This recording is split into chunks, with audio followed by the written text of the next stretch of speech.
Welcome back, everyone, and today we've got another interview. This time I sat down with Joshua Michael, also known as JM Truth.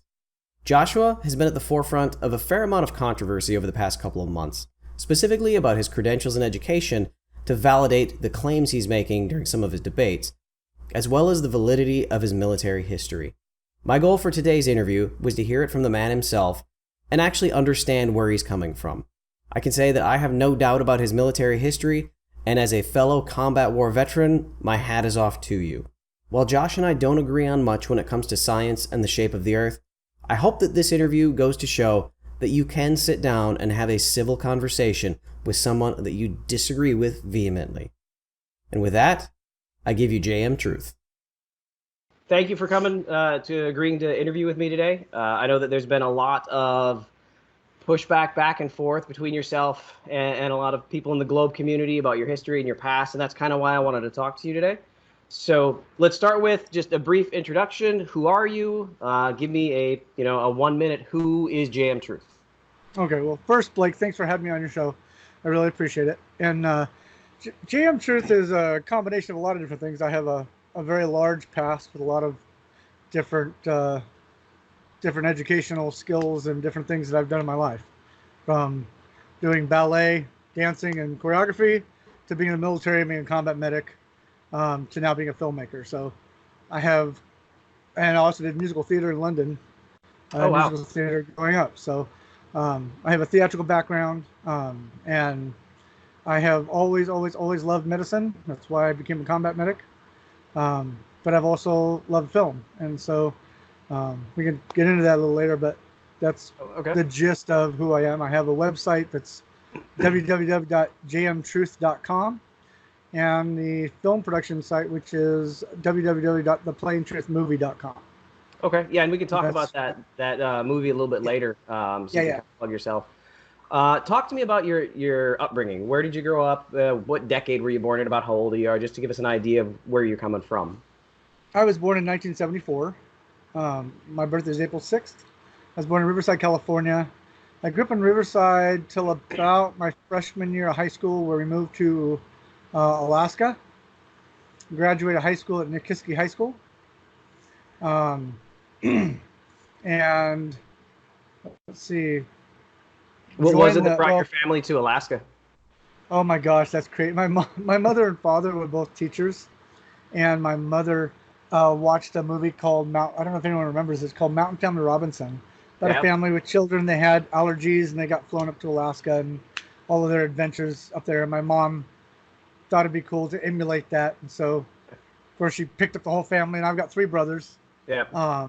And moved to Alaska, and they taught in Riverside, California, and they've moved to Alaska where they taught elementary school till they retired, I guess. So. Okay. So you graduated high school in Alaska then? Yeah, Nitpicking High School. What did you do after high school? I actually pre-entry programmed into the military in 1992. So I had my first stint was 93. Basically, I was 93 through, and then I got out in 97. 96 or 97. Went to London for a year. Brought a young lady home with me. We got pregnant, and so I re-entered. My first 6 years was with a LRS unit, or a long-range reconnaissance unit, and then they became mechanized infantry. Actually, right before I got out. What was your MOS when you initially entered? 91 Bravo was the initial MOS, and then they rolled them over to 91 Whiskies. Okay. So I got out the first time as a 91 Bravo 20. I was D5. And that's the combat medic? Yeah. Okay. What was it that made you want to join the military, and what was it that made you want to be a medic? Well, that's a long story. But my mother was a social worker for a long time, and I have always liked medicine. I've always loved natural. I started dabbling in natural medicine in Alaska, and I always wanted to help people. When I took my ASVAB, I scored. Well, I scored very well, put it that way. They offered me anything I wanted, but instead of being above like 110 or so is anything you want. Yeah.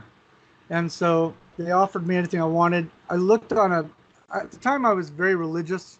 I was a Christian, part of an Assembly of God church.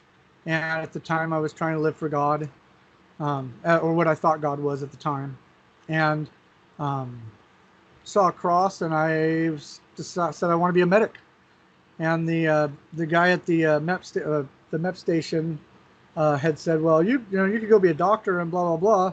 And I said, well, let's do medic first, and then, you know, I can always go back to school. He's like, yeah, they can send you back to school or whatever. And they were like, well, you don't want to be a helicopter pilot or something. And of course, I loved aircraft too, but for whatever reason, I never could understand jumping out of a perfectly good aircraft. So, and then. So anyway, I went to combat. In 1993. I went to Fort Sam Houston, to the Academy of Health and Science. Graduated top 5 of my class, with honors and out of AIT. And then I went to my first unit at Fort Richardson, Alaska. And that's where my first duty station was. What was it like joining that close after the Gulf War? Well, the Gulf War is actually why I joined. I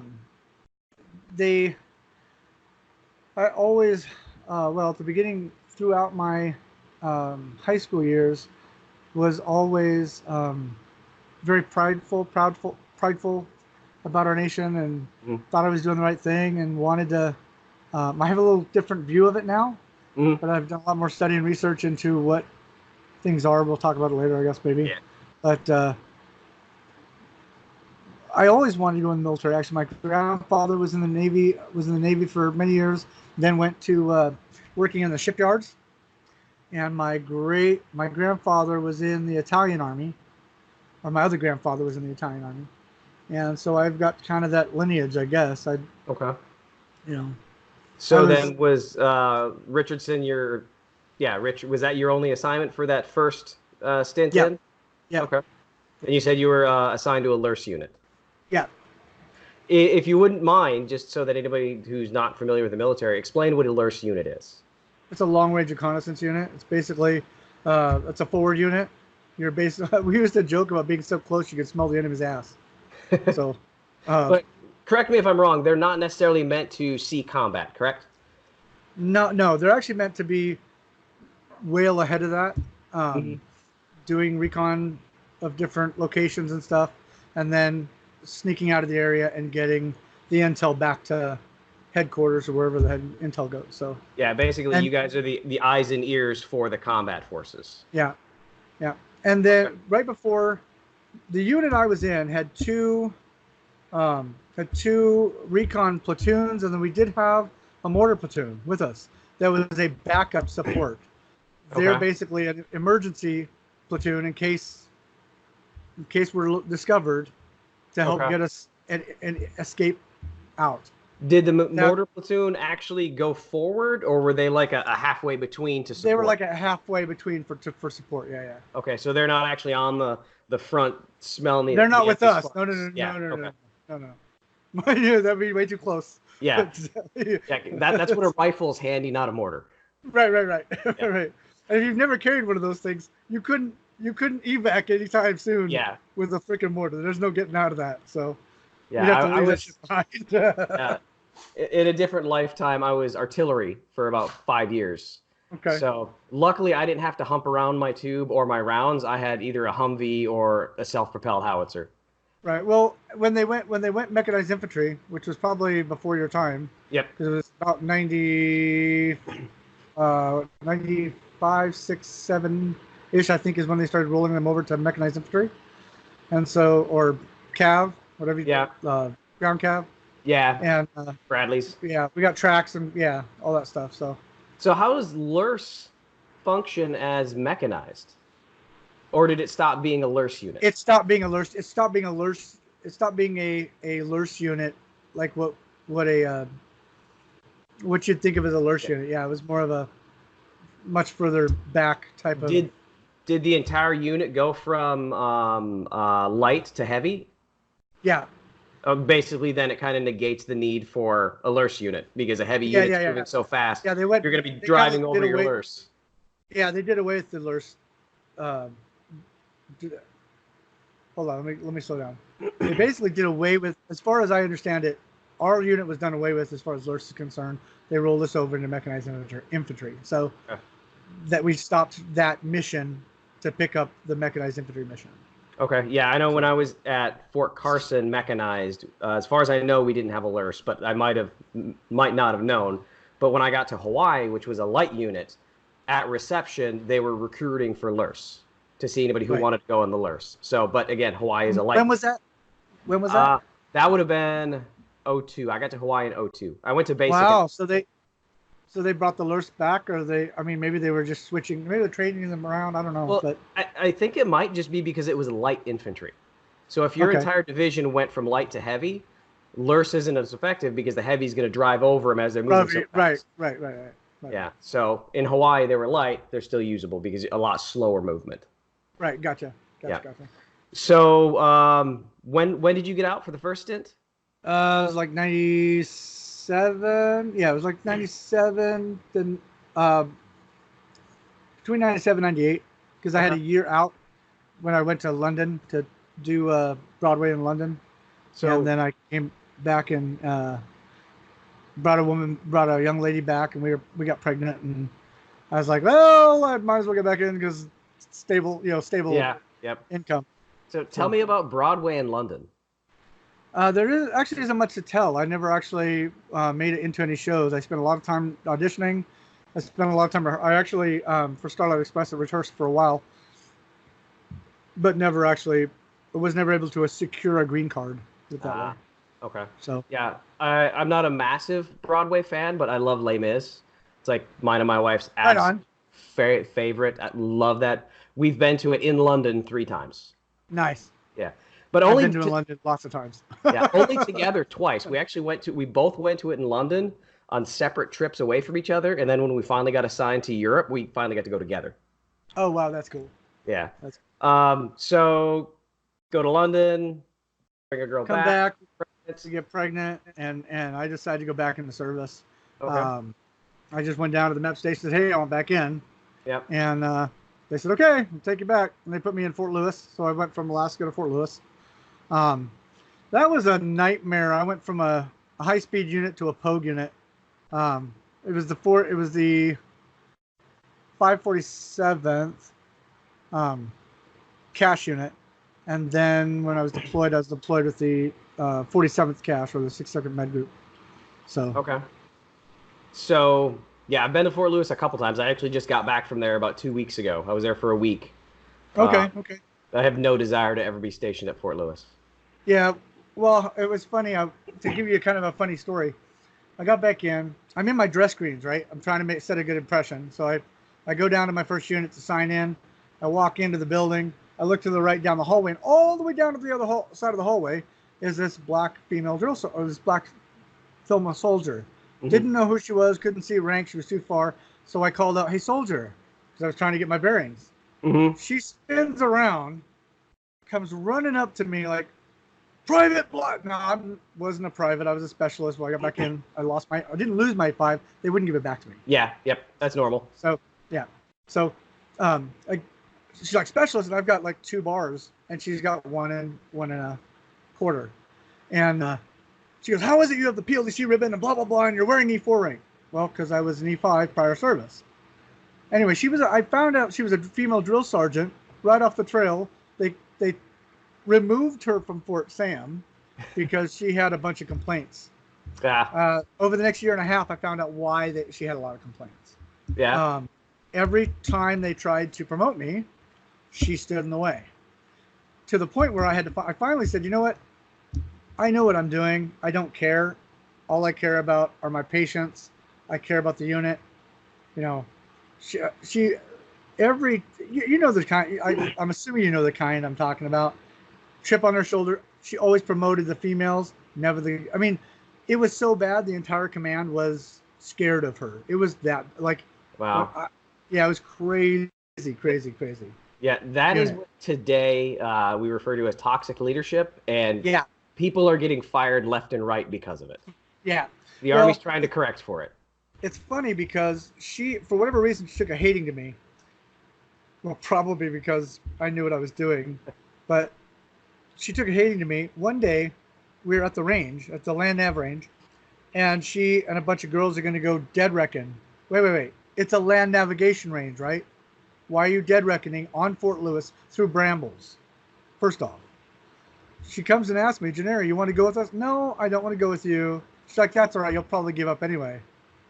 Long and short of the story is, I do the whole course in about an hour, 5 minutes. I ran it, get back. I'm napping, and she comes in 2 hours late, pissed off as all hell, because I got all points plus bonus point. Anyway, these are the kind of things where the minute she said she took a disliking to me, I was like, I'm going to make it my duty in life to make your life a hell, and I'm going to do it without getting in trouble because I can. And so every time I went to the range, every time I went to the land nav range, every time I went to the rifle range, I just made it my business to outscore her in everything we did. Yeah. And she was E6, and I was like, well, you're not going to promote me anyway. What's funny is, in order to work at the Madigan ER, which is after about 2 years of being there, her husband was the NCOIC at Madigan Hospital in the ER. Now, as you go to the field, Madigan will send out NCOs to supervise the medical stuff training that's going on out in the field. Her husband took a liking to me, pulled me aside and said, how come my wife doesn't like you so much? I said, I don't know. But he goes, just so you know, she is a bitch. I went, whoa! You know, like, whoa. So anyway, so he goes, how would you like to come to work for me? I says, well, where do you work? He's like, I'm the NCOIC of the ER. I'm like, fuck yeah, I'll go work as an ER tech and actually a trauma 3 center. Are you kidding me? Like, absolutely, I'll do that. So he wrote me a letter recommending me. Next time my enlistment came around, I enlisted for Madigan. I was gone. Problem solved. And then, of course, I got deployed in 2003. So I was at Madigan for about 2 years. So if I could just back up a little bit, when you first came back in and you got assigned to your first unit, what type of unit was it, and what were your daily duties? Oh, the unit I was first in was a field hospital, so like a field trauma center is what it was. Not even a field hospital; it was a field trauma center. It was a fast med station. Okay. So we had like 3 tents and just bare bones, like a stopping point in between the front lines and the hospital. Basically. So what did you do on a daily for like a normal routine? Oh, normal routine. Medic is a little weird. Yeah, medic's a little weird where you've got like your combat mission, but you've got to remain proficient while you're back in the rear. Right. So one of the things they do to keep you proficient is they send you to Madigan. So I've got all my trainings they send you to all the different departments. Now that's not to be confused with when I was there. What happened? Because I made a statement saying that when I was working at Madigan, they also call you to different departments. Well, they do, because the ER techs are the most proficient at IVs, blood draws, that kind of stuff. So say, for example, up in the peds, if the nurses up there blown all the veins, they call the medics up to save their butts because they've just destroyed this elderly person's veins, right? So we're constantly called up there to the labor and delivery, and that's just to kind of give a help out, basically. Okay. So, but in the POG unit, in the field hospital unit, what they do is they send you to Madigan for a couple weeks to do training around the hospital. So you'd spend, say, a week in ER, a week in peds, a week in labor and delivery, a week on the ward 8 or 7, whatever. And they run you around the hospital to get all of your proficiencies in, and then they take you back and you keep doing your daily duties, which for the most part is motor pool, sweep the floors, inspect the tent again. Do inventory again. Yep. Hey, check all the medical equipment, again for the 5th time this month, that kind of stuff. So, because you're not doing anything really other than inventory and making sure all the equipment is. How often do you go to the field? Usually a couple times once every couple of months. Okay. Basically, did you support other units, or was it just we to go also out did, for your we also proficiency? did, yeah, we also did do support of the units. So what they would do is they take a squad or a handpicked medics and they'd send them off to the Third Infantry is doing a field exercise, and they take a bunch of medics and send them out there to support them while they're in the field, or you know what I mean. Mm-hmm. So they do attach you to other units throughout the time. So we're going to the field probably every 2 to 3 weeks, maybe, for anywhere between 3 days to 2 weeks, Now, is depending on that how long. everybody or just select few every 2 to 3 weeks? Select either squads or select few, whatever. Okay. Yeah, whatever mission So kind of a calls for. cycle through everybody in. Right. Yeah. Okay. And we had a what's called an EMT platoon or an ER platoon, and then we had a ambulance platoon. So you have two basic treating platoons, and then you have a mechanic platoon or a Yeah. for all the equipment Support company or support platoon. company. Right. So Okay. that was basically our mission, and we all get shipped out according to what the mission, who's asking for what. So then, once you got shipped over to Madigan, what was it like there? That was badass. Just a second, my dog's barking. Hey, Snow! go ahead. Snow! Hey! Apparently somebody's walking by. He's a good dog. Yeah. She's my mid-tour crisis dog. Oh, there you go. Yeah. I got two post-tour crisis dogs. Yeah. Anyway, All right, sorry. Stop it! no, Continue. So anyway, I get to Madigan, get signed in, yada yada, and they immediately throw you into the shit. You get signed under obviously an NCO, the NCRC of the ER. You get basically have two squads or two treatment.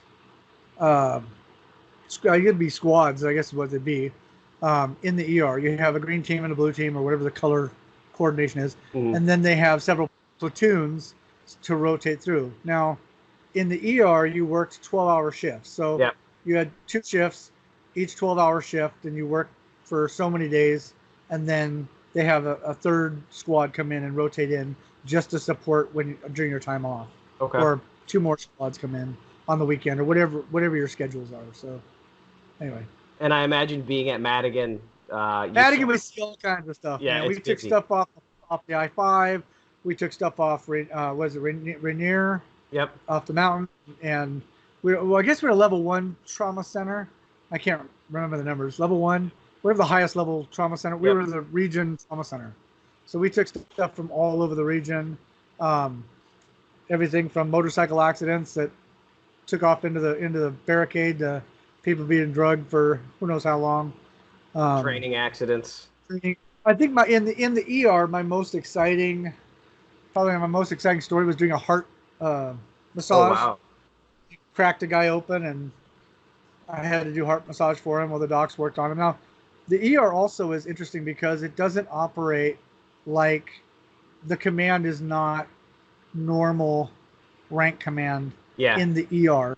For example, all of us med techs, we ran our own trauma teams. So the docs, because it's a training hospital, we're told by the chief, the docs come in, they're in charge unless the medics step in and say, nope, stop.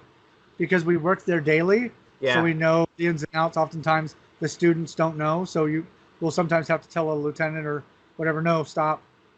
This is not a good idea, and step in and take over. And usually the chief is always cool with that because we never step on them unless there's a major issue. Yeah. But it's got to function as an actual, customer-based service, not a military unit. Right. Well, and the other issue too is, like Chief would always say, you docs are here to support the medics. The medics live here, they work here. You guys are training, and you're only here for your internships. If you have questions, ask the medics because they know. Once you're there for long enough, you know the ins and outs of the whole thing, and it's always new. Every day was new. Every day was different. It was awesome. I loved it. It was almost like the high speed pace of the LURS unit again when you're in the field, because you're just always going for 12 hours. So it was a lot of fun. I loved it. What type of training, medical specialty training, did you go through?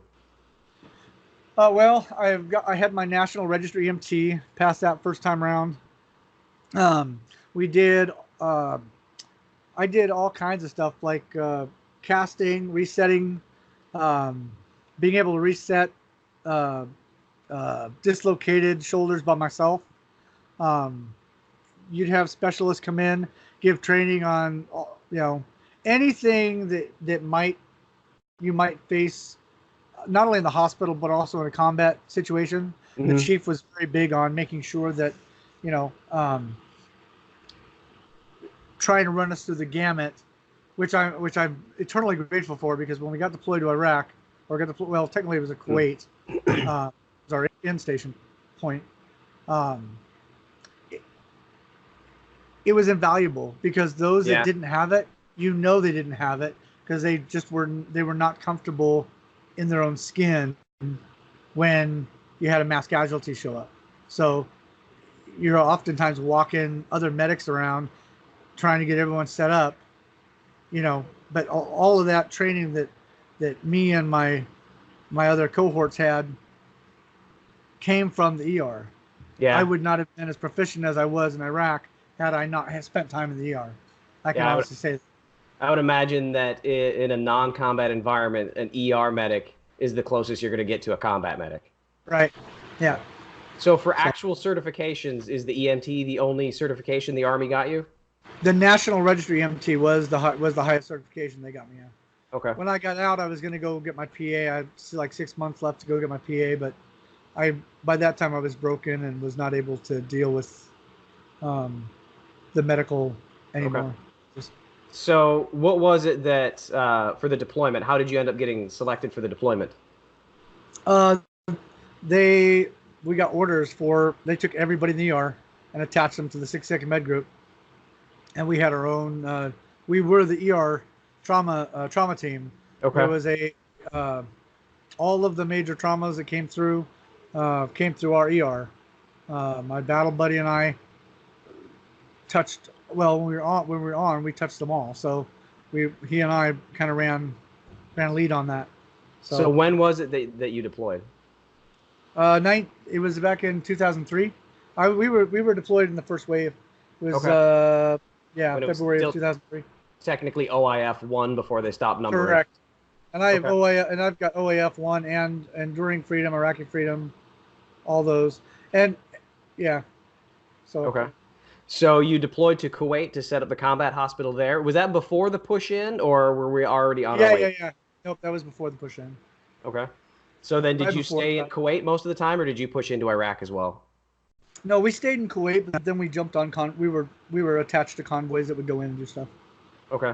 What was the purpose of being attached to the convoy? Is that just as a medic? Yeah, Okay, so you were assigned as the medic for whatever that unit was that was pushing up north. correct. Yeah. How long were you downrange then? Usually it was a couple days. Well, As I'm you talking go in, the entire we're going deployment. into the entire deployment. I'm not going to talk about my entire deployment. Okay. Are you willing to say how long you were there? I was there just under 6 months. Okay. And then, so primarily assigned to Kuwait, pushed into Iraq. How often did you go into Iraq? I think I did three push-ins, Okay. 3 times. Are you comfortable talking about any actual combat experience if you experienced any?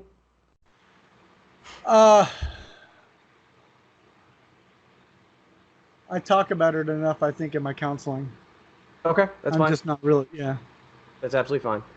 Um, I'll be honest. The reason is it's a trigger for me, and I no longer think I no longer am in support of what we did, based on the Okay. Geneva Convention, and so I have a very well what most people would not probably understand.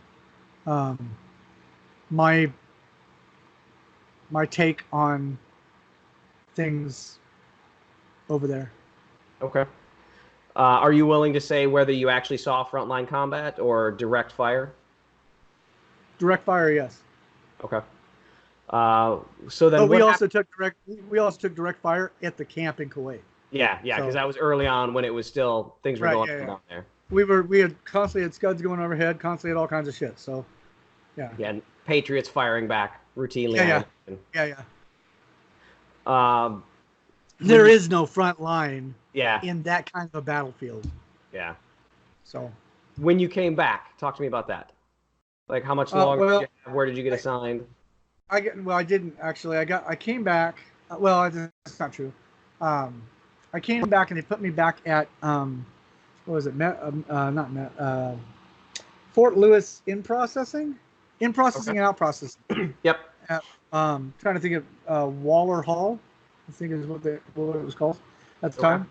And Sergeant Strong was my NCOIC, and we basically did immunizations, checked people's records in and out, gave briefings, that kind of stuff. And I basically fell apart, to be honest with you. And my NCOIC took me to Madigan for treatment for PTSD. Okay. So I'm assuming that falling apart is because of the deployment. Correct. Yeah. Okay. Which absolutely no judgment there, none whatsoever. How much longer is that kind of the impetus to why you exited service? That exactly is the impetus. And okay, I don't know. So I don't know how much I should actually say because I feel like I'm in a pool of sharks going around us. And all I see is honesty is the best policy, but if you're not comfortable talking about it, I'm not going to push. Well, here's the thing. There's a number of soldiers who were being medically discharged, myself being one of them.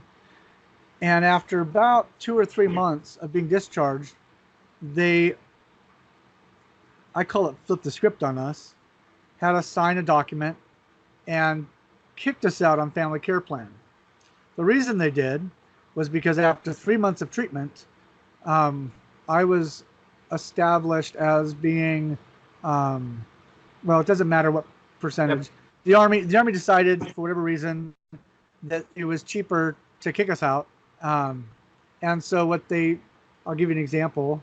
I was walking to, I was actually heading out to the motor pool, I guess, and was called in by the commander and said, "Hey, this is for your medical discharge. Sign this." I signed it, didn't read it, was in a hurry. The next thing I know, what I signed was family care plan.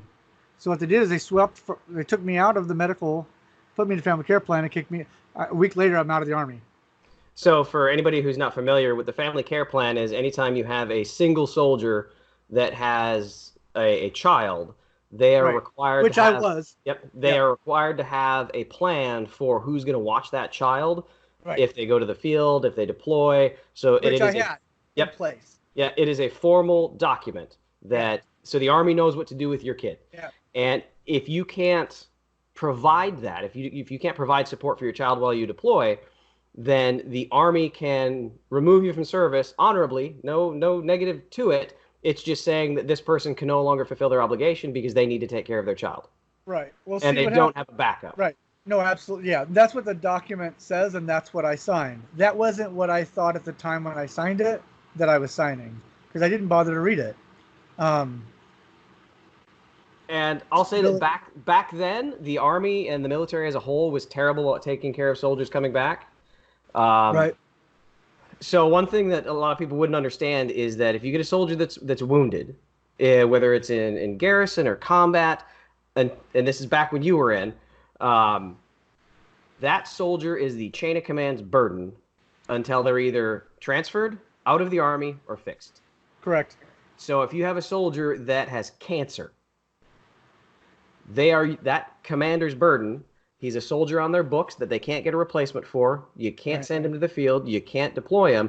You just have to take care of him until they're fixed, out of the Army, or transferred. Right. Now we have better services. We actually, have you followed along with the changes? I haven't actually, partially because I've kind of separated mentally from all of that. I was pretty pissed off for a long time when I figured out what happened to me, what they did to me. In fact, when I went for a re-eval of my case, of my file, and the doc looked and said, you were in the middle of being medically discharged. How come they family care planned you? I said, well, because flipped flipped the script on me. He goes, soldier, you are one of thousands of soldiers they did this to. So it finally validated.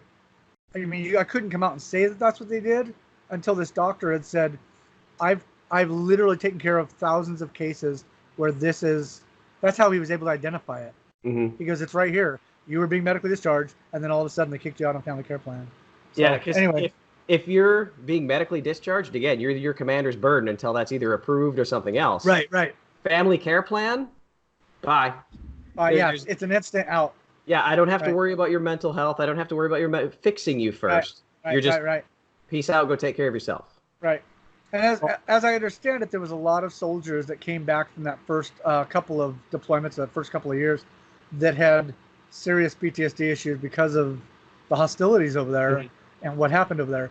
And there were that's what triggered a lot of this, because they didn't want to address. Anytime you send a soldier into a combat scenario or any kind of hostility, you run the risk of breaking. Oh yeah. We're not meant to kill each other as human beings. We're just not. And anyway. Yeah, nowadays we actually have what's called warrior transition units. And if you have a soldier that requires long-term health care, they have a unit, a battalion with companies of nothing but soldiers that are being fixed. So, oh wow. And it's actually under the hospital. So there's a lieutenant colonel that controls it. Then there's company commanders. So if I've got that soldier that has cancer, they get transferred from my books to the warrior transition unit, where their only mission in life is to take care. Well, I'm glad they finally got that fixed. Yep. It's too bad it came too late for me and a lot of other people. But the first couple waves are the reason why it happened. Yeah. Well, good. At least they acknowledged that it needed to be fixed. Somebody somewhere. Company commanders aren't equipped to try and fix a broken soldier. They're equipped to fight. Right. Yep. Yeah. So then, putting kind of all that behind us, once you got out, what did you do? Well, I got out, and I had also, through all of that, actually, when I came back, along with all the other issues, my wife left me about 2 months after getting back. So that happened along with everything else. So I was a single dad trying to take care of my son. And anyway, so we get out and get our own place. I get hooked up with another woman. That goes south really bad. I wind up homeless for 24 hours or so. My parents had been, luckily, flew up to help me get things sorted. And I went and got a job as a bail bondsman, of all things. I was like, well, it's supposedly good money. So she sends me to school. I get my bail bond license, become a bail bondsman. And then about 6 months later, I quit that job because it just wasn't. It wasn't for me ethically. Put it that way. It kind of went against my ethics. So that's when I met my wife that I'm with now, and we met in an informal way. I'm not going to go into that just because. Yep. Not really comfortable with the sharks. Sorry, that's what I'm calling them right now. I hope maybe one day we'll have peace, but right now that's the way it is. So, anyway, met my wife. We became friends almost instantly. We have a lot of the same likes. She's a singer. I'm a singer. She likes theater. I like theater. She's an artist. I'm an artist. She was actually a phlebotomist. I was a med tech. So we had a lot of things in common. And she had a son named James, adorable 3-year-old. When we first got together, we've been married now for 11 years, and we have two, Jaren and Jemaim. So I have my oldest son Joshua, her son James, and then Jaren, and Jemaim between us, and then we're also pregnant with our third daughter. Congratulations! So, thank you. You know what causes that, right? I do. I just don't care. I have two and nice. Done. Yeah, done. So I love children, and we've homeschooled our kids. This year and last year they went back to school, but uh, my second oldest has decided he wants to take a different route and is going to go finish his school faster so he can go to college. So Okay. he's bypassing the high school system to get his high school diploma to move on Okay. because he's very high functioning. So what he just type of education and training did you have after the military? me. Yes. I went to okay. So I went to college originally. I went back to college on the GI Bill. Originally to go back to do theater or film acting. Mm-hmm. Fell in love with film as opposed to acting, directing, and so I decided I was going to go get my bachelor's in film production. Problem is, there was no Seattle University was a great school, but they didn't have a complete package. You had to specialize basically in one area of film, and I wanted to be able to own my own film production company, and I needed to be able to take a project from beginning to end. Mm-hmm. And the only place I could find to do that was at Evergreen State University, and I had to design my own program basically. So I had to do because their film program again was the same as CLU. So I went to Seattle University to find out all of the basics about filmmaking to make my own transcript, and then you have a university professor that basically supervises you, and so you've got to put the course together, submit it through the dean. Dean's got to look it over, approve it. He sends it to the film production or the film department. They look through it, they approve it. It goes back to your counselor who signs off on it, and then you start on your own program. So part of that also was the fact that I didn't think I could handle probably sitting in a classroom for however long. It just classrooms don't do well with me. So I wanted to be able to learn what I wanted to learn and move on from things and be in control of my own life, basically. So then did you get a degree from Evergreen? I did. I got a Bachelor of Arts. Okay. And Sean Hawkins is? Oh, yeah. Okay. Sean likes to say, on my bachelor's degree, it doesn't say film production. It doesn't say film production. My transcript says film production because Evergreen is a liberal arts school.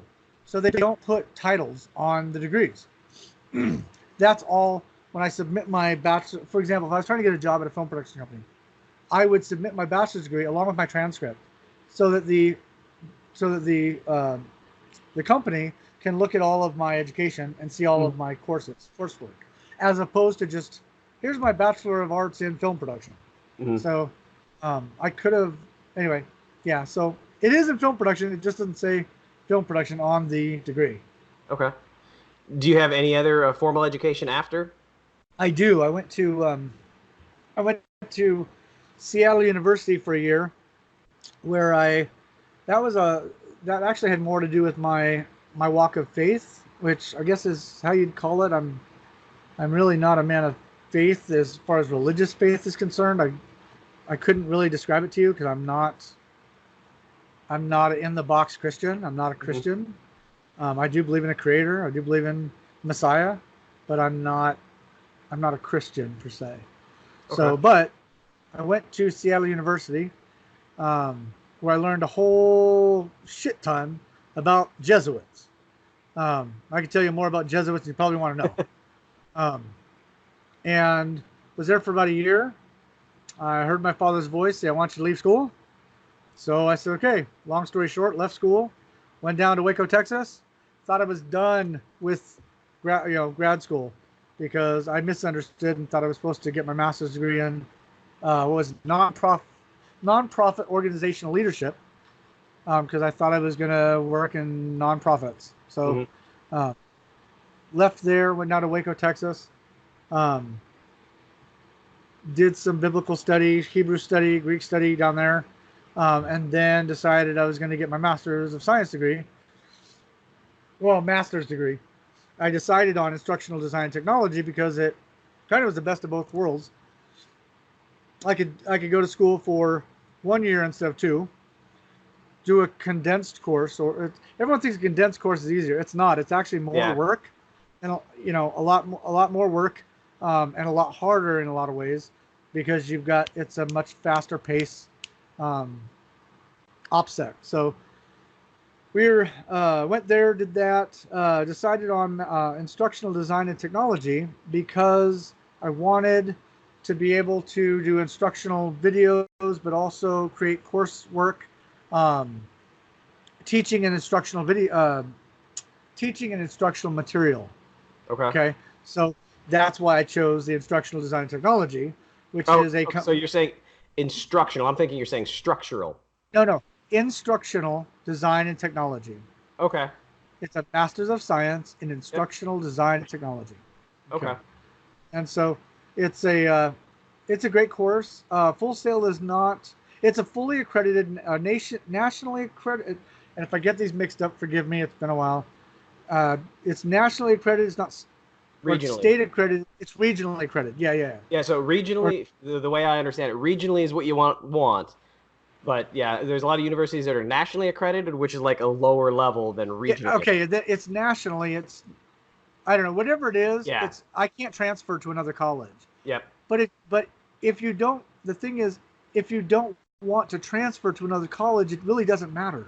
Yeah. One of these things that people are attacking me right now on, which is stupid, is it's not accredited regionally. Well, I wasn't transferring. I was going to start and finish the program. So there's no reason to get credits to transfer if you're not transferring. I have a So, bachelor's in criminal justice from a nationally accredited university as well. That's not regionally. okay, cool. So if So I we want to go understand into what a master's program, I have to do it with that school. right, right. Yeah. Whether it's the most intelligent decision to go with one of those schools, eh. Well, we can argue that all day, because I don't think it has anything to do with intelligence. It has to do with, do you understand you can't go to another school Yeah. if you start that school? I Yep. didn't want to, so I didn't care. Yeah. I also didn't expect people to attack me because of it. Um, it's silly in my book because Full Sail's got some of the best filmmakers and best, graphic design and best game makers anywhere. They're almost on par with NYC or New York, yeah, New York and NYU. Okay. New York University. So anyway, So to switch gears a little bit to the topic that everybody probably wants to know, how did you first get into the flat Earth community? oh wow, okay. Actually, I guess it's good we're doing this interview because I had an interview with Patricia Stair and it went down when her site went down, so I lost that. Anyway, um, basically what happened was in 2013, I was in Washington, and I ran across an Eric DeBay video, and I laughed my ass off like a dog at his ass. Like Eric DeBay, to me, was the most stupid, retarded idiot ever to walk this earth. Um, and I didn't actually think, I called my wife over. I'm like, Jackie, come here, check out this moron. Thinks the earth's flat, blah, blah, blah, and we're laughing at him. Didn't give it enough thought, went on about my business, did what I told you. And then about midway through my master's program in 2014, I ran across, well, let me go back. I was really heavily studying biblical Hebrew, and ancient Paleo Hebrew. Um, when I ran across some verses that talked about in Job the earth being stationary on four pillars, four corners, a glass dome, and the word is chug in Hebrew. And understanding Hebrew, chug means a flat round disc, not a ball. Ball would be dur, is the Hebrew word dur. And so understanding this, I was like, wait a minute, this can't be what I think it is. That's ridiculous. The earth can't be flat. So right after that, I ran into Eric DeBay online again, not the person, but one of his videos. And I said, I'm gonna sit down and watch the whole. So I watched the whole 200 proofs, the Earth's not a globe. I no longer support Eric DeBay. I just have now too many questions about the individual himself. Yeah. But the proofs were intriguing for me. I'm going to try to clarify this because I've been accused sometimes of pulling out my degrees and hitting people over the head. So let me go back a little bit and give kind of a backstory here a little bit. Okay. One of the attacks that I get because I'm a flat earther is, well, you're stupid, you're an idiot, you're dumb, you're a retard. Well, if you're going to make these accusations, and I can tell you I have an IQ over 140, my GPA was 4.0 in my bachelor's degree, my GPA for my master's was 3.75, was an A+. Now, my national registry, I graduated at the top of my class. I don't know. That doesn't sound like an idiot to me. But my thing is, why shouldn't I be able to say that if you're going to attack me on my intelligence? Mm-hmm. So I think there needs to be some fairness in the field going, hey, if you're going to come at me like that, I have a right then to lay my resume in front of you and tell you to fuck off. I would agree with that. The only thing that I would add to it is that if you use specific parts of the resume to support your claims, then that part of your resume is opened up for more scrutiny. Give me an example. Because if you're referring to my DD-214, no, not that at all. Not that at all. Okay. No, what I'm saying is, like, if we're talking about gas pressure, if the conversation is gas pressure, and then you pull out something from your resume that shows this is why I'm right about gas pressure, because you've used that from your resume, to me, I would say that part of your resume is now opened up for scrutiny. Okay, as long as we understand it in context, because oftentimes it's been taken out of context. Yes. Because, for example, when I'm talking about gas pressure, and somebody goes, well, you're an idiot, you're stupid. I'm like, well, I've got a master's degree, a master in science degree. Now, it's a science of technology degree. Granted, it's not a physics degree. I never said it was, but it is a certain graduate level of degree. So regardless of speciality, that just because I have a master of science in instructional design technology does not mean I haven't studied physics. I have a lot of background in physics. I have a lot of background in biology. I have a lot of background in chemistry and biochemistry. I was a medic and I studied medicine and the body and biochemistry for many, many years. Is it on a document to prove that? No. But I do have transcripts from different colleges where I have chemistry, biochemistry, biology, that didn't necessarily count for a certain degree. But I've got hours and hours and hours and hours of college that never went towards any degree. I went to University of Alaska, Duke University. I've been a lot of places.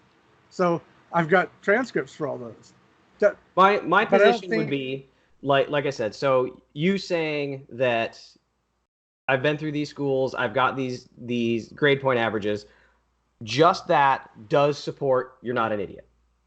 It doesn't open up us to dig through your transcripts because you're just showing, look at my GPA, I'm not an idiot. But then when you pull out, I have a master's in science and technology, and use that as support, to me, I think that opens it up so that we can see what the science behind your degree was and see how high that raises your expertise, knowledge, know-how in the topic at hand. Well, absolutely. But I don't think I've ever used my Master's of Science in Instructional Design and Technology to offset gas pressure that I'm aware of. And I just picked gas pressure. I'm not saying that you did. All right, gotcha. Yeah, I know that the perception is probably going to be. Yeah, go ahead. That's why I said that, because the perception has. My critics have always said, well, you said you have a master's degree in this, but that doesn't mean you know anything about gas pressure. I didn't link them. I never linked them. I never, ever linked them. But the critics want to try to make connections that aren't there. So my challenge to my side then would be, if you're going to use Josh's degrees and compare them to the conversations at hand, they need to be connected. Right. And use the degree to show where he's at on the spectrum of knowledge of that degree at hand. Right. Now, if you don't have anything to show that, then they can say, yeah, your degree doesn't mean anything to this conversation. Right. If I use it, absolutely. I can absolutely throw that up. Sure. Yeah. Now, again, unless I'm using it in relation to them calling me stupid and an idiot and dumb. Yes. That was the only time I've ever used that. In fact, my wife and I are both laughing because one of the accusations that was made was, you're always throwing your your degree around. No, I've never, if you go back and look at my stuff, I've never ever brought it up unless I've been called stupid, dumb, idiot, retard. In that case, then I'm like, okay, here's my education. Prove you're not stupid, dumb, idiot, and a retard. So one area I know that I looked up this last night just to make sure that I had the right information is, and I was going to hold this to the end, but it's kind of a good segue here. Sniper training. I know that has been an item of contention. And from reviewing, just to lay the groundwork so that, I don't know if you watched it recently, the only place I could find where it was talked about, they were talking about Coriolis. Right. And there was a conversation between a couple different people, and then you interjected and you said, I didn't want to do this, but I have training, 12 years, so it kind of sounds 12 like years of military experience. You kind of sound like you're trying to use your military experience to show that expertise. Well, I was in a way, but I was trying, I thought there was, okay, if anyone takes an insult to this, I apologize. I don't know how else to say this. So I was trying to see if the community, both communities, would allow a flat earther to give a little bit of knowledge, because all I've ever heard is, well, we have snipers, we have this, we have that, which is part of the reason I stood up and I've talked to other people's doctorates and other masters and said, look, listen, if we want to get involved in this conversation, we need to be willing to stand up on our education. They're doing it. We need to come together and say, hey, look, we have people at certain levels of education here able to sit down and talk about these topics. I wish we could do it without all the animosity between us, because that just harbors bitterness, which is not healthy. But when I said that, as far as my own background is concerned, it was a 2-week weapons course. Okay. Some of the weapons we use, I wasn't trying to say I was not sniper trained. That's not what I was saying. What I was saying is I have sniper training. I have some sniper training. That's what I said, or that's what I meant to say if it's not what I said. But I've done a 2-week course in 50 cal sniper rifle. Well, there's a whole dragon. There's been a whole host of other weapons. I was a whole barrage of weapons. Actually during my first stint, so I don't even remember a lot of them. But the Coriolis was never in that course, and we fired a lot of weapons that would have been affected by Coriolis. Did you fire them at distances that would have been affected by Coriolis? Oh yeah, absolutely. 500 meters was sniper, was the beginning of the sniper range, which, I suck at, but yes. I'm not an expert in Coriolis or anything, but to me, my opinion would be that if you went through a 2-week course on weapons and sniper rifles were part of that, I don't think they would teach Coriolis in that, to me, because it's a familiarization course. And generally, you're not going to be doing those high-profile, first bullet needs to hit training. True, but I've talked to enough snipers that'll tell you this bullshit. That are actually special forces snipers. They've never ever gone through it. I have 3 friends of mine that are all special forces and ranger snipers. None of them have ever accounted for Coriolis. Now, I don't know why this is such a bone of contention. To me, it's a dead issue, because you can, anyway, our understandings are very different on this topic, obviously. Yeah. But we'll have, one day maybe we can figure out, is the atmosphere tethered to the Earth or isn't it? Because if it is, there's no Coriolis. I would disagree with that, but that's not the purpose to this video. One thing you did mention right after that was that you said that Coriolis is in the mortar manuals, but it is percentages of mils. But it's percentages of mils. No, again, that's taken out of context. Here's what I said. In the 6-40, and if I'm misquoting that, I apologize. I believe it's FM 6-40. I have it on my computer. There is a world reference, or that's probably not even the right word. I'd have to pull it up. Anyway, it says no rotation of Earth, no curvature on the chart. Then 4 charts down, where on it used to be. figure H, if I remember right, I because I did a video on this. I'll give that to you. It went from my memory, if my memory serves, it went from a Mills chart to all of a sudden a Coriolis chart. Problem is, Coriolis, the word Coriolis, the word separate from the word effect, not Coriolis effect, Coriolis is a spinning motion. That's what a Coriolis is. The fact that Coriolis effect, when we talk about it, we're talking about the Earth spinning and the atmosphere moving. That's the Coriolis effect. However, the problem is they're able. Okay, this is my perspective. This is what I've come to understand. The chart that says the Coriolis of the Earth is actually taking into account the spinning of the round. I know it doesn't say that in the title. I get that, but it was at one time the spinning of the round out of the mortar, and you had to calculate for that. The same as a baseball player has to when he gives a curve, when I throw a curveball, and that curved spin causes that curve, that downward curve motion. Nobody ever wants to address that, or even address that it even exists. All of a sudden now it's the spin of the Earth. So I'll see if I can find the manuals that I've got, because a correction from earlier, I said I made a video on this. I made a video on artillery shooting over the curve and having to correct for the drop over the curve. I was planning on making, and that is a fairly dramatic demonstration. Not big, but it's there. I was going to make one on the Coriolis for artillery and mortars and things of that nature. But one thing you said in that video that is accurate is it does say to account for Coriolis, but it is in percentages of mils.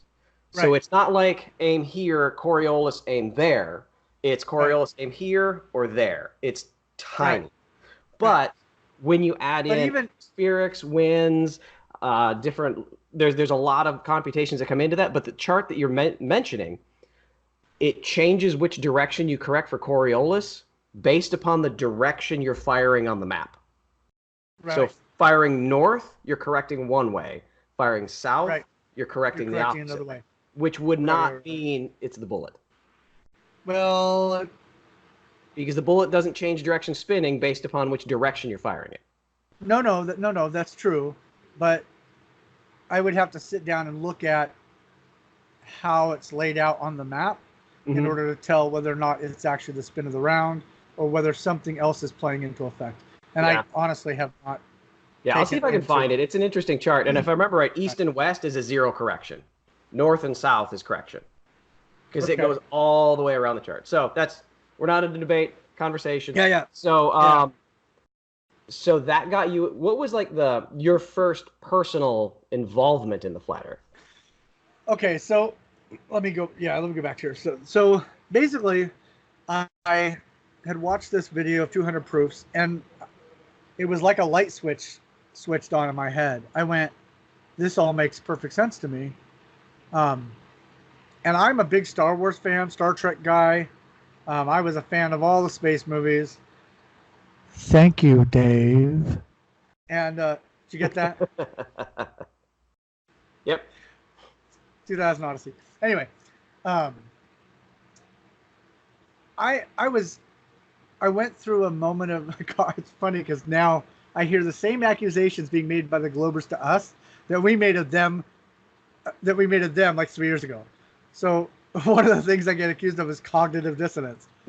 But that's going backwards. I went through cognitive dissonance heading to the flat earth because I was so pissed off that I potentially could have been lied to that I went out to prove the absolute curve of the earth. Unfortunately, I didn't record it, which in retrospect now I wish I had. Because I wish I had.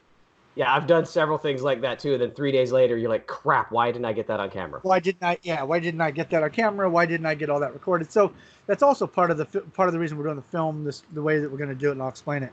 Because we're going to do it scientifically with scientific notation and on the website and showing all that stuff. So anyway, I went out and I went out with some friends and started testing water, and water doesn't seem to curve. And now there's all these crazy arguments about it. Back then, it was pretty basic. For me, gas pressure was the ultimate clincher, the second law of thermodynamics.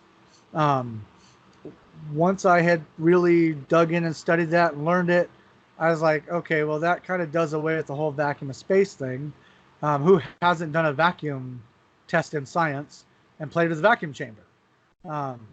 And so then studying, I already have known about the vacuum chamber NASA owns, and the fact that they need 8 to 12 inches. Anyway, there's all of this, 8 feet of concrete, steel reinforced concrete, to hold out the atmosphere in that gas chamber. And yet they tell us that somehow the lunar lander had that thin walls and was able to do the same thing. My final linchpin was when I went onto the NASA website, started downloading, because I actually got crazy about it. I was like, NASA's got to be lying about this. And then I started looking at the NASA photos, and underneath a bunch of them, it's like, this is CGI. I'm a filmmaker, dude. Who doesn't know what CGI is, right? So I was like, this can't be. So I started downloading photos. And if you go to my YouTube page, I have a whole hour and 30, 40 minutes where I'm tearing apart these photos in Photoshop. And basically the big one was for me was, the moon shot with the Earth. Now at the time, I hadn't even thought about the fact that the Earthrise. I haven't even thought about the fact that Earth is too small. But regardless of that, when I put it in Photoshop and I changed the levels, half the Earth disappeared. Now, with a camera, even on the dark side of the Earth, the light should still, the aperture should still pick up the light from the dark side of that planet. So once you take it all the way, those levels all the way to the right or left, you should still see a solid white orb. That's what you should still see, because there's still enough light that it's captured in the lens of the camera. And what happens is half the planet disappears. Well, if in fact it's a real photo, that means somebody cut out that part of the planet and removed it, because it's not there even on the film. It's gone. So that was originally wet film, though, correct?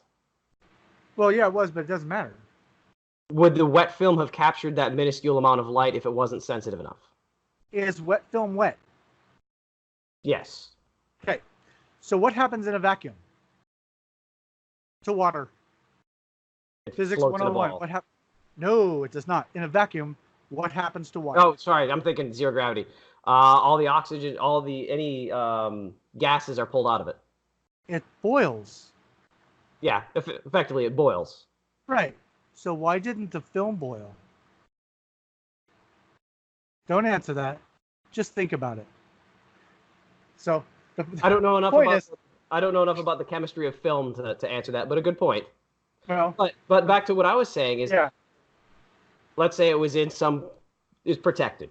Okay. It's 8 inches of concrete steel. It was a really big camera. Right. Really big camera. If it was transferred from wet film to digital, would that wet film have captured that minuscule amount of light on the dark side? I would agree if a digital camera was set up right, yes, it should be there. If you captured it in a RAW format, JPEG, no. No, actually, that's just opposite that. In a RAW format, what they were shooting on was 35 millimeter film, or 8 mil or 35 millimeter. Not sure. That is extremely, extremely sensitive film. But that depends on the ISO of the film itself. Well, that's true. But the point is, they had cameras allegedly good enough to shoot in the dark. So, and to capture light in the dark, which kind of defies the whole light physics thing. But we won't go into that right now. Yeah. So then, because I have seen your videos on this, and I know a lot of people have come at you for it. Right. What is your basis for your knowledge and or expertise to evaluate those photos accurately? I mean, other than the fact I have a bachelor's and a master's in those technologies. Yeah, you have that, but what did that training teach you to do this particular evaluation? Oh, it's essentially the same thing as special effects. It's basically taking apart or analyzing a CGI, which is the basis of special effects.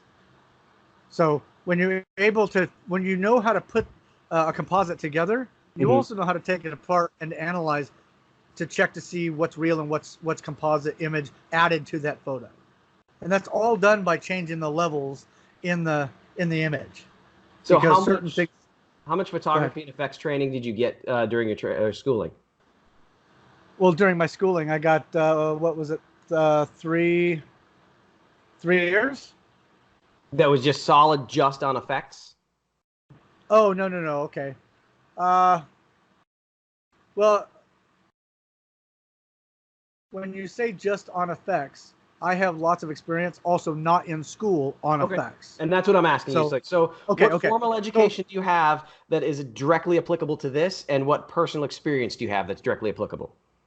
I have probably a solid 6 months that's applicable in school to this. Okay. As far as my bachelor's concerned, I have probably 6 months that are applicable to this, and my master's that is applicable, and technically probably almost a lot of it, because a lot of it was all, a lot of our presentations were document written plus video. So a lot of our presentations were both. And a lot of those had all kinds of composite images. So anyway. And then I've worked on mind games. I've worked on, now for that I was technically a lead carpenter, but I also worked with the editing department doing stuff. So I have a lot of, my whole entire zombie film was also special effects. Now it was, and for the record, the zombie film that everyone loves to mock so much was an art house film. It was my graduate or my undergraduate final project, but I had over 300 employees working for me. It was a huge it was a very large project. So it was basically a full feature film. In any of your training, were you specifically trained on deconstruction, or is that just reverse engineering the training and experience you have? Well, when you construct, you also have to deconstruct. So they're basically synonymous. It's not one or the other. If you can do one, you can do the other. But you haven't had any specific training to identify, like this class is to identify CGI. No. That's kind of not how it works. Yeah. Well, I'm sure that there's some universities probably have those weird courses where that is the purpose. And I just want to make sure that you're not saying that you were specifically trained to do this. You're just using your experience in reverse. Right. Well, most universities do like a special effects course. Yeah. Or which I did have a special effects course, or CGI course. Graphic design is another one, and I've had both.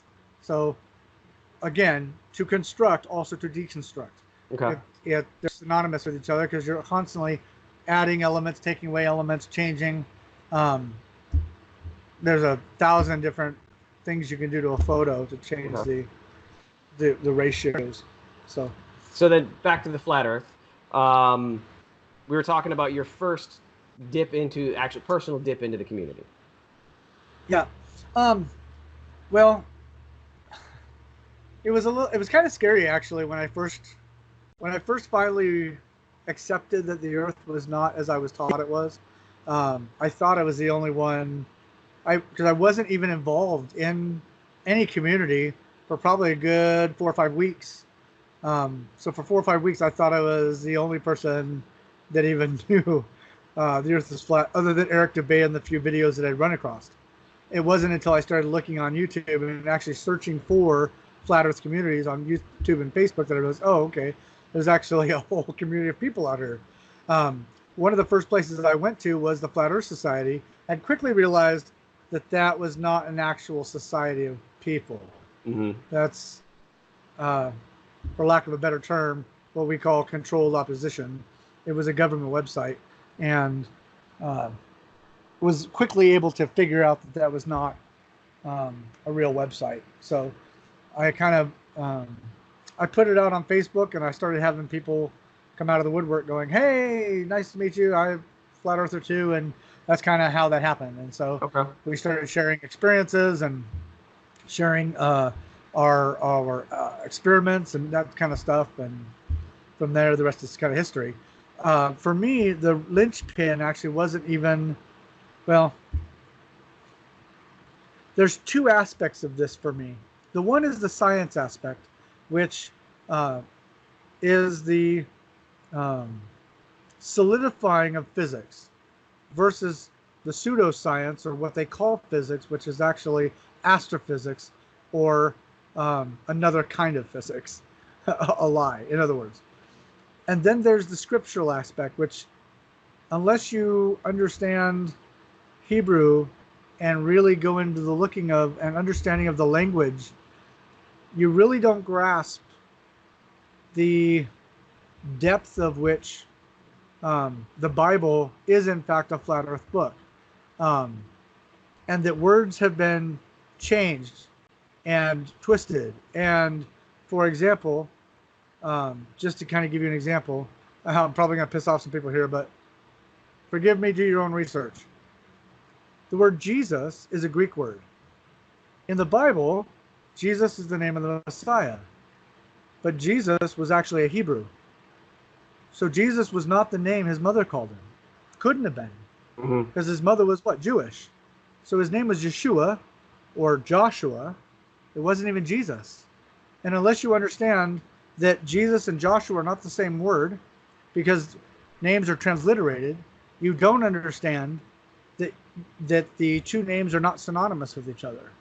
And there's a whole lie, if you will, if you want to call it that, that has twisted everyone to believing this other word. And regardless of whether you believe in religion or not, I'm just using the names as an example of how you can very easily cover the truth with a lie.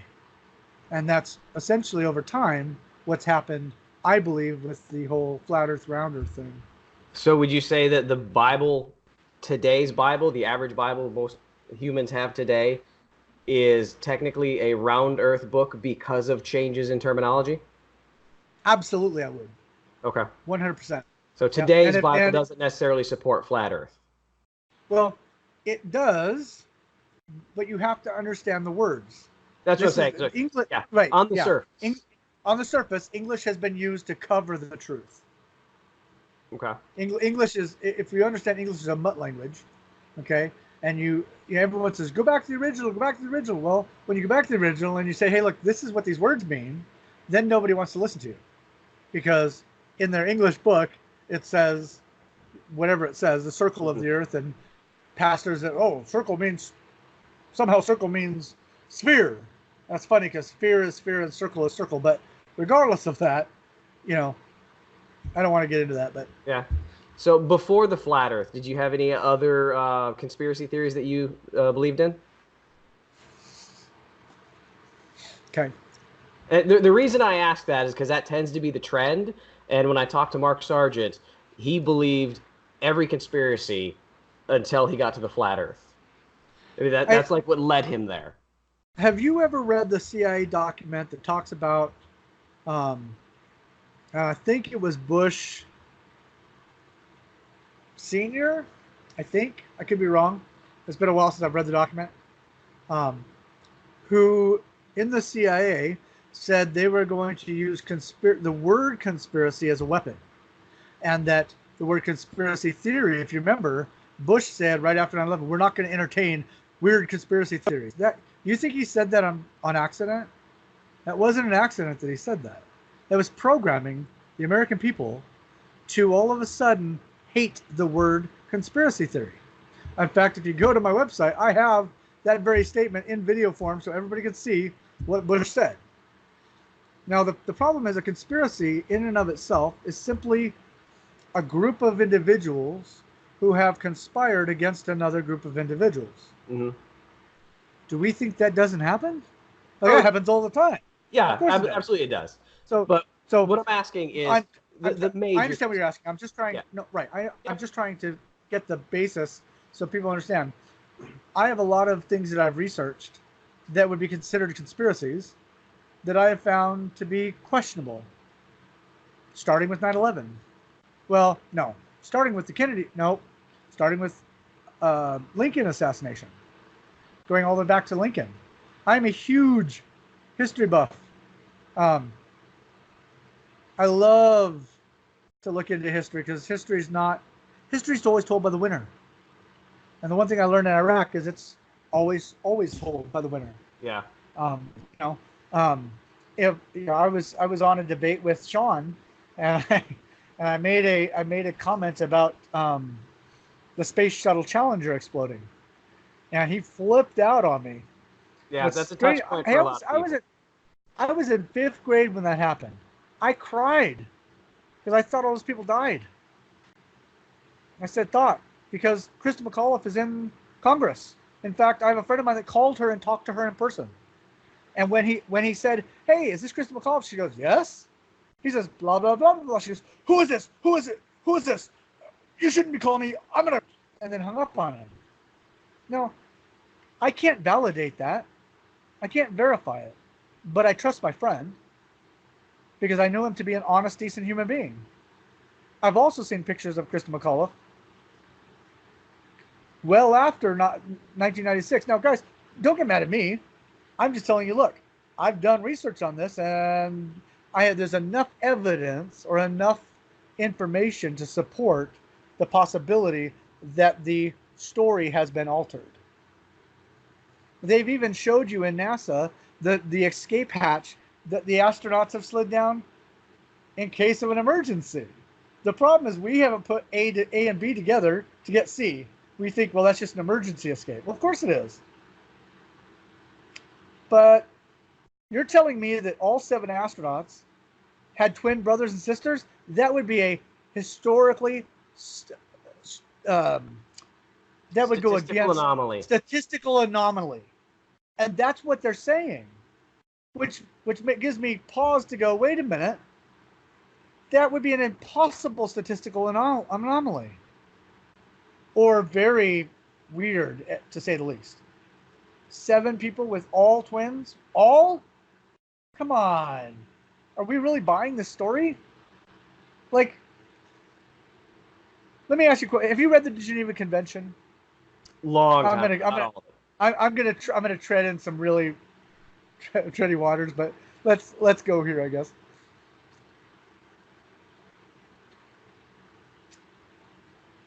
I have a very passionate, emotional side, especially when it comes to my brother and sisters in arms, which most people don't realize.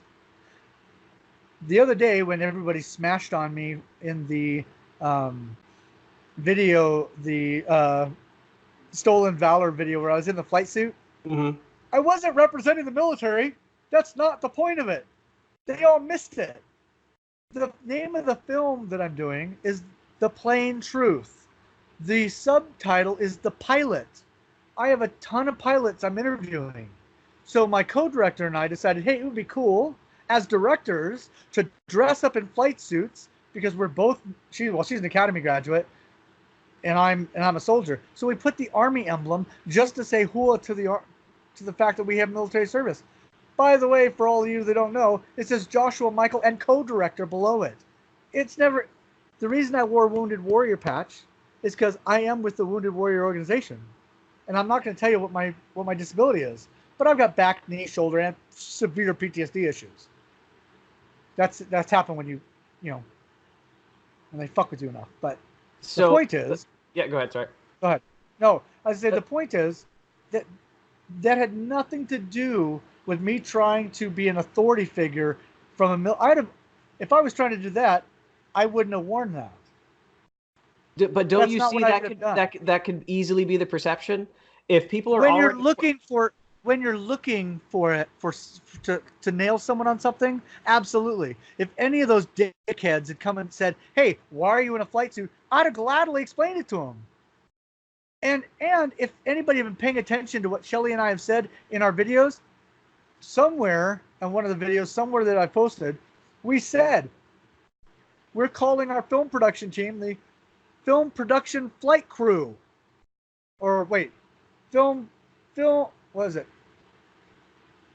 The production film flight crew. It's a play. It's marketing gimmick. It's a play on words. We're trying to have fun with it because you can get really serious about these documentaries. So we're trying to have fun with it and trying to also push the idea that, hey, I've got a ton of military pilots that are all going to testify to certain things that are not going to make the communities happy.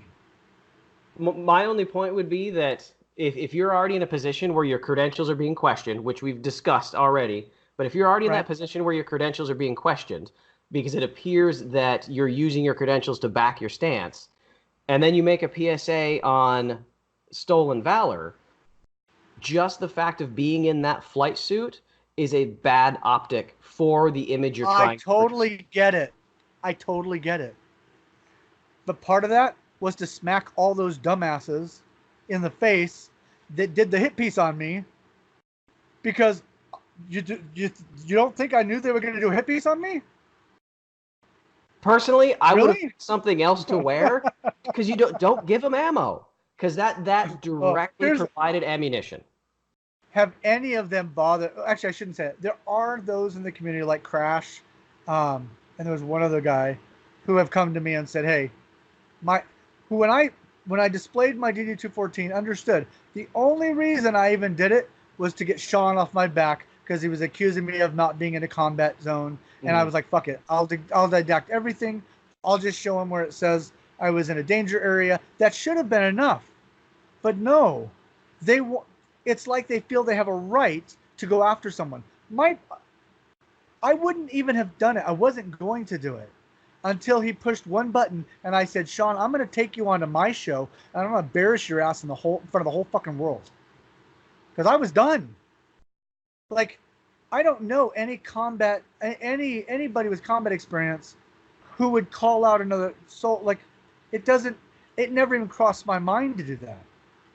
Like, and this whole issue, I don't even think that way. Yeah, this whole issue is kind of the reason that I really wanted to do this interview. I know I asked you a couple weeks ago, but it's kind of boiled over since then with more. And that's really why I wanted to talk to you, because it's so easy to take little itty-bitty snippets of what you've said over the past 6 months and create a narrative. Of course. Which is what they've done. Of course. And this is the chance for both sides to talk, for you to take your stance. Right. Yeah. No, absolutely. So yeah, go ahead. I've been told you and this other person, I don't know what your stance is. I know Crash believes there is a way, and I think it's Crash, believes there is a way to build a bridge between the two communities. Because although we're on opposite sides as far as this one topic, as far as I'm concerned, and maybe it's just the medic in me, we're all brothers and sisters who wore the same uniform. We should not be tearing each other apart. Which, I won't even get into all that crap, because we were trained to do it for so long that now we feel we have a right to do it to our own. And that's, to me, it's wrong. My military service should have never been in question. People took snippets of what I said and ran with it, which is the most unethical thing in my book ever, and triggers me like a mother. I would hope that after this interview, most of that questioning of your military service can end. I would hope so. I'm not gonna show any more of my DD, just so for the record, because I don't feel it's anyone's business. And quite frankly, I'm not necessarily even proud of what we did over there. So I'm on the stance that I'm not proud. What happened in 9/11 had nothing to do with what we did in Iraq. You realize that, right? Yeah. Okay. So no, I'm not happy about what happened. I've gone back and reaffirmed what I thought to begin with from the Geneva Convention, which if I made certain statements on here, people would probably want to lynch me. But the aggressor doesn't always make you the better person. We had no right to go into the countries we went into. It was completely illegal, in fact, what we did. I will put that out and I'll stand on it. You have to have a declaration of war to walk into another country with a weapon. There was no declaration of war. Remember, it was a police action.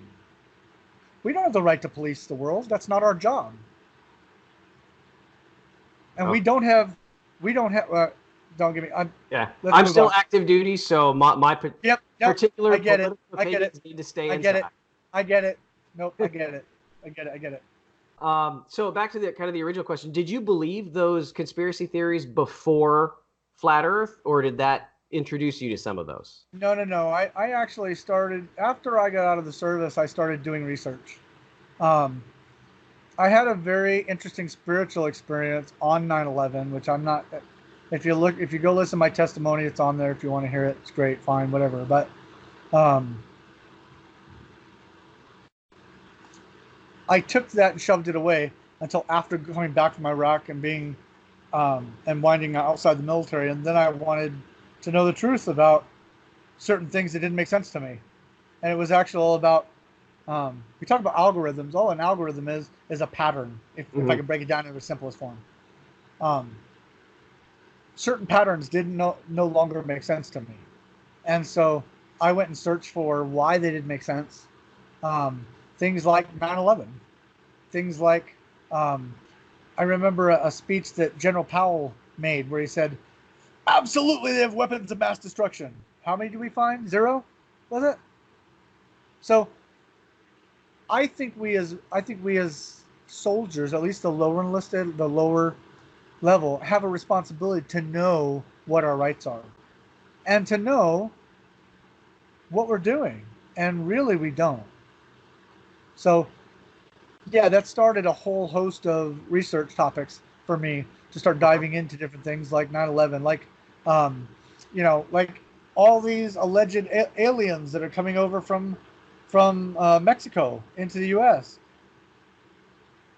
That's, whether you think it's a conspiracy or not. How long has that border been there? And they've let them flood in, allegedly. Of course, we have allegedly all these huge camps with all these people in it. I haven't seen it. Not that I doubt necessarily that narrative, but something's not right in China. Something's not right. Okay. Something's very, very wrong. If I may ask some of your opinions and your stances on Flat Earth. Sure. Sure. Do you have your own particular model that you think is correct? I do. What is that? I do, actually. Well, it's a little hard to explain because it's actually very natural science based. If you go look up Cami, and I know Bob Nodell is a bone of contention for a lot of people. His wife is a fabulous woman. She is a brilliant scientist and a brilliant natural gemologist. When I was interviewing Bob, I was there for about 3 days in his house, and I sat down with Cami, and she literally laid out the map, working model. So we have one. It just hasn't been completely presented yet, and it will be. But yeah, I have one. Can you give a basic explanation of it and how it conforms to what we observe? What we observe. Okay. First of all, South America is about, my numbers may be off. I'm spitballing here. So yeah, South America is about 20 degrees to the left when it should be to the right. When you move it to the right, all of the airline flights in the South Equator work out. So if we're looking at that, looking at the A map, yep, that's the South America should be a little bit to the right, the other way, closer to Africa. Correct. Yes, correct. Okay. So, like I said, we will be coming out with that presentation. Okay. It's done by someone who I don't necessarily support him, but his numbers make sense as far as what he's presenting. Can it explain the southern pole star, or is that an atmospheric? I believe that's an atmospheric optical illusion situation going on there. And I don't have time to get into all of it, but yeah, we will be that will be presented in the documentary as well. And just as kind of a teaser, I'm purposely holding back on things because everyone's like, "Show me." Sean loves to be like, "Prove me wrong, show me." be patient. It'll come out. If nobody else brings it out before us, then it'll be brought out in the documentary. But I'm trying as a filmmaker and as a producer to protect all of the information in the film until it's released. Because I do think it'll change a lot of things for those that are looking, those that are open to considering both sides. I think it will answer a lot of questions. Because So go ahead. Does your model, is it similar to the AE? Similar to it, yeah. So the issue I have with the AE, and I did a video on this a couple months ago, is that land distances, as measured on land, are exponentially bigger on the map once you go past the equator. That's true. So is that a fact, or is it something that's covered up, or how do you explain that?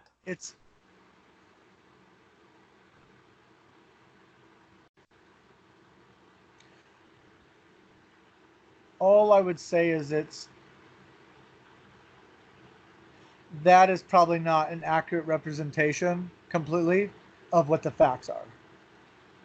The map or what we're observing? The map. Okay. The map.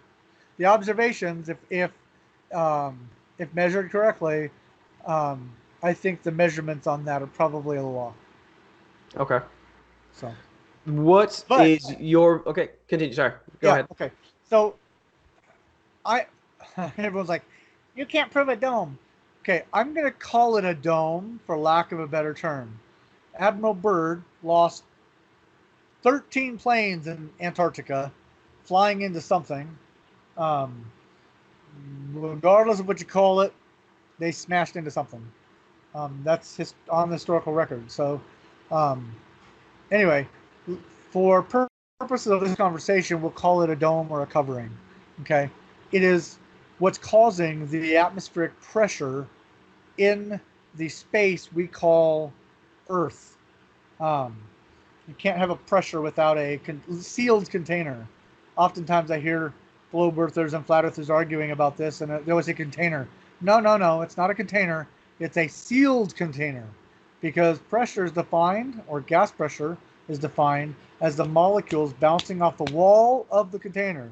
That is every definition of the word container, except the globe earthers gravity container, which I'm not sure how that's a container. But anyway, it's a functional container. No, but all right. No, but all right. So for the sealed container, though, was it hydrogen hexafluoride? Okay, is that okay? Here's nobody ever answered that. I sat there and yelled at the screen all the time when. Is that a compound you find in nature? No, it's a man-made compound.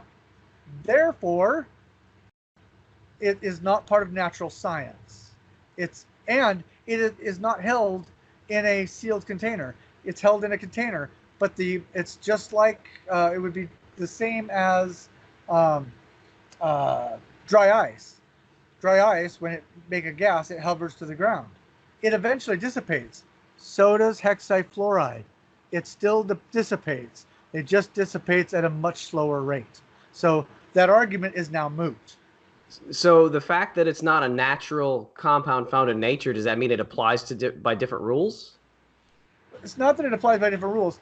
The definition of science is the study of the natural world according to observation. But can't you do science on things that are artificial? Oh, absolutely. But it's not natural science. For example, you have the science of technology. It's a science, but technology is a man-made object, so it's not part of the natural science. And these are the terms that people are not defining well enough when they're arguing. Nathan Thompson will sometimes say, well, that's a man-made object, that's not science. Technically, he's true, he's right, but he's not defining the fact sometimes that he's referring to natural science versus technological science. And I would say that science, I'd say most globe earthers wouldn't differentiate the two. A science is a science. I know, a science. You have different types of sciences. I have a whole thing on. Yeah, you have natural. There are different types of sciences, but when you are conducting the practice of science, it's evaluating things by a strict structure. And I don't Well, think okay. I don't think it matters Yes, but you have what exactly you're looking at, whether it's a natural object or a man-made object, that differentiates how you evaluate it. go look at the definition of science. Definition of science is the study of the natural world by observation. By observation and experiment. It's not even just observation. It's the study of the natural world. So when we talk about science and technology, or I have a Master of Science in Instructional Design Technology. My degree is not in natural science. It's in technological science. But they're defined very clearly in science. You would be hard-pressed to ever find any real scientist that wasn't able to give you a clear definition between the difference of natural science and technology, which is also a science, but it doesn't appear in nature.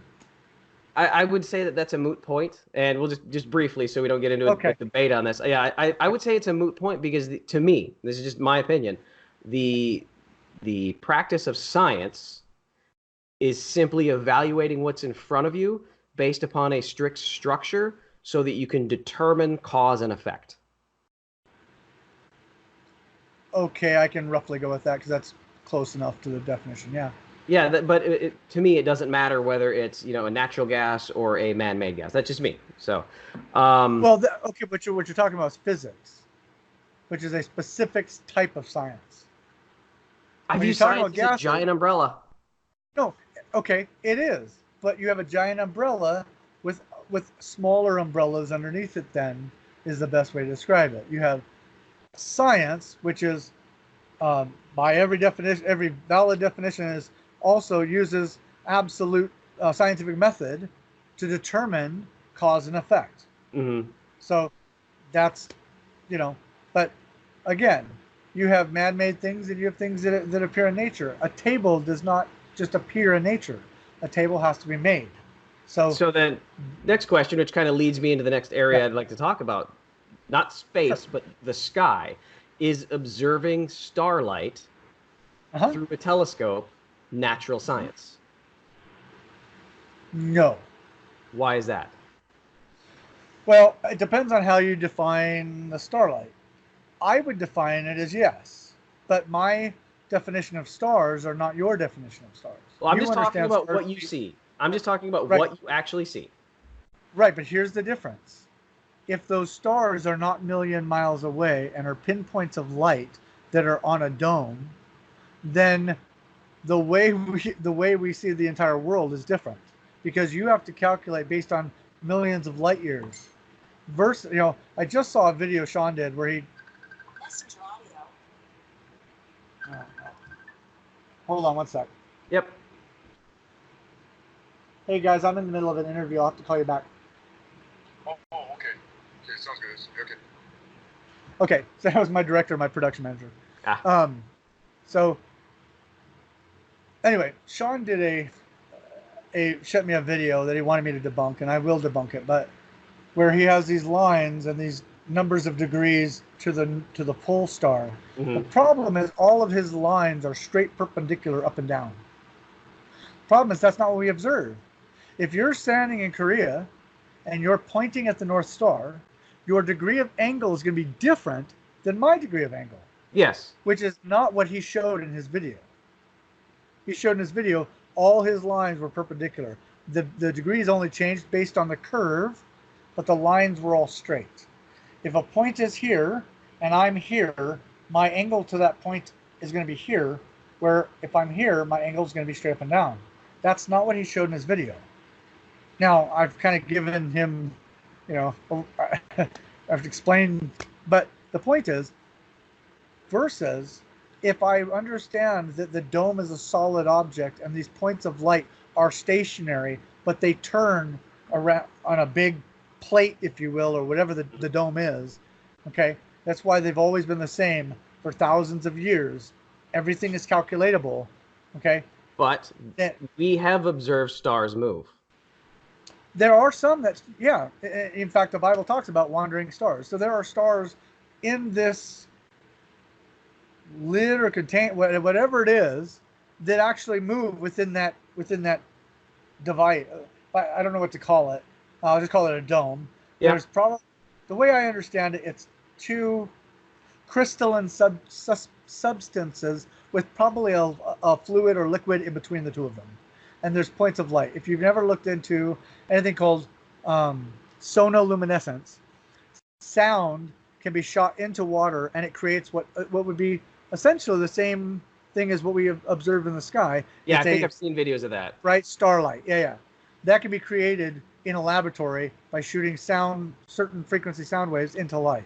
Okay, so that having been said, I'm trying to do this without bringing in biblical text, because biblical text says that what we're actually seeing is a reflection of an actual type of being, whatever it is. We're just seeing a pinpoint of light, but the pinpoint of light actually has some kind of a life force behind it. So whatever that is. The pinpoints of light, though, are very different from each other. Correct, And now, so if I have a massive telescope back home, and it's not a smart one, it's a dumb telescope. It's a 16-inch, and yeah, it's trust. So seriously, it's taller than I am. They say it's a smartphone. Thus far, it's been stupid. Yeah, so I've got a dumb telescope, but observing the sky with that, so there's no technology in that, unless you're going to say that the glass is technology, but I can see the moons of Jupiter orbiting it. I can see the shadows on the moon.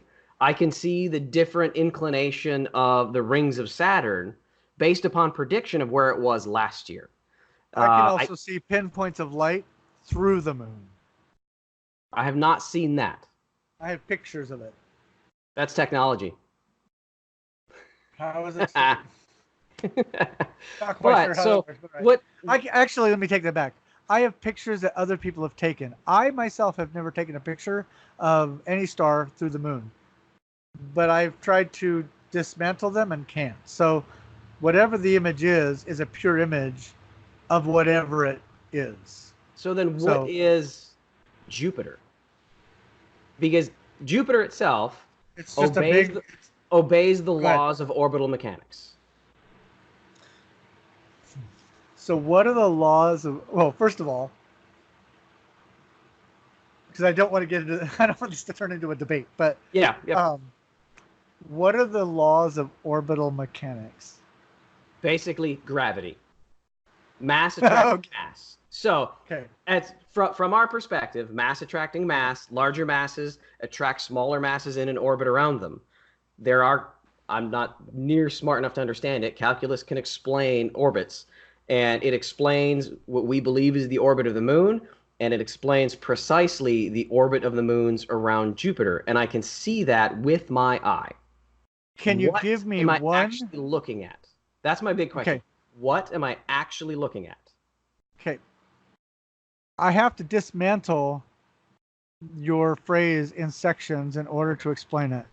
Okay, because in order for me to get to the point, we've got to go back to the basics of what you say causes it. So you're telling me gravity. Can you give me, and mass attracts mass. Can you give me one example that appears in nature of mass attracting mass? So basically that not the removes sky, every experiment on Earth. That removes every experiment ever conducted, correct? That's the point of that question. No. Because I literally have an experiment 30 feet away. So Cavendish is not an experiment. Yes, it is. No, it's not. A scientific experiment because I am controlling. No, it's not. Show me where the Cavendish experiment happens in nature. Like I said, so basically having that premise, every scientific experiment is null and void. Well, I guess it's a false premise. You have to understand. You have to understand science. In order for me to test something, it has to be something, one, I've observed in nature, and then two, I make an observation of it, and then I come up with a hypothesis. From there, I build an experiment to try to explain that hypothesis. The Cavendish experiment is found nowhere in nature. It's a really cool show, to say the least. But so we can talk about the Cavendish later, but then I would say that the naturally observed phenomenon is me looking through my telescope and seeing seeing points of light going around Jupiter. I'm observing that. The best you and I can do is try to explain that away with whatever we can explain, but you can't prove it. No, I can't. Because there's no science. Exactly, but that's my point. So you can't prove it, but you can. That is my first observation, is that that something is going around something in space, or up in the sky. It appears that the moon is going around the Earth. It appears that the Earth is going around the sun.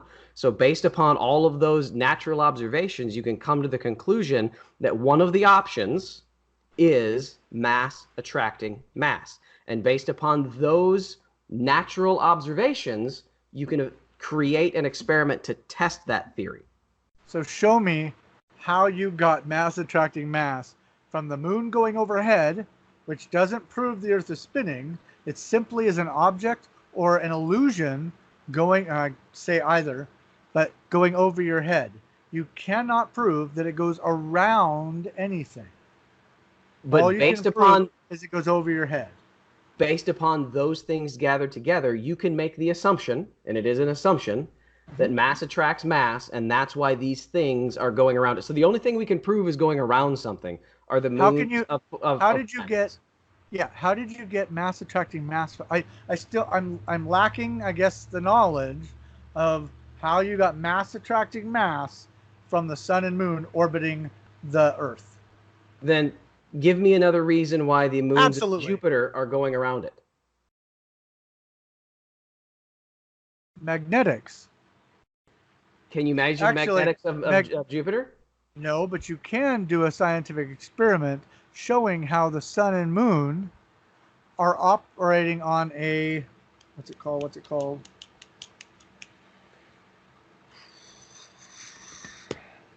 It's a form of magnetics. I don't have the word at the top of my head. That's Cami Nodell, who's going to do a brilliant explanation of this, because it's my understanding thus far, I guess you'd call it a belief, until it can be proven, that the sun and moon are actually plasmas caused from a reflection of two objects that are actually above the dome, and the objects are actually shooting light. What we're seeing is like a plasma hologram. I don't know how else to put it. The sun and moon are based on two gems, very large gems, in fact, that are apparently operating on some kind of a magnetic rotating. I don't have the technology in this area to explain this.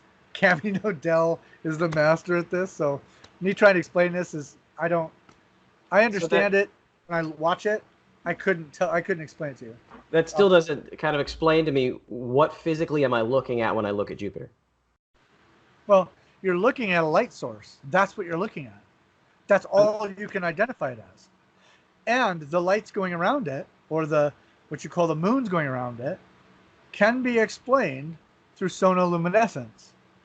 If you have certain objects in proximity with each other, resonating at a certain frequency, it will give the appearance of those things orbiting that object. Now, again, right now it's all conjecture, but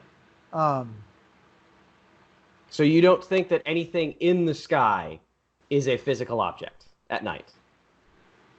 No, not physical like what you'd think.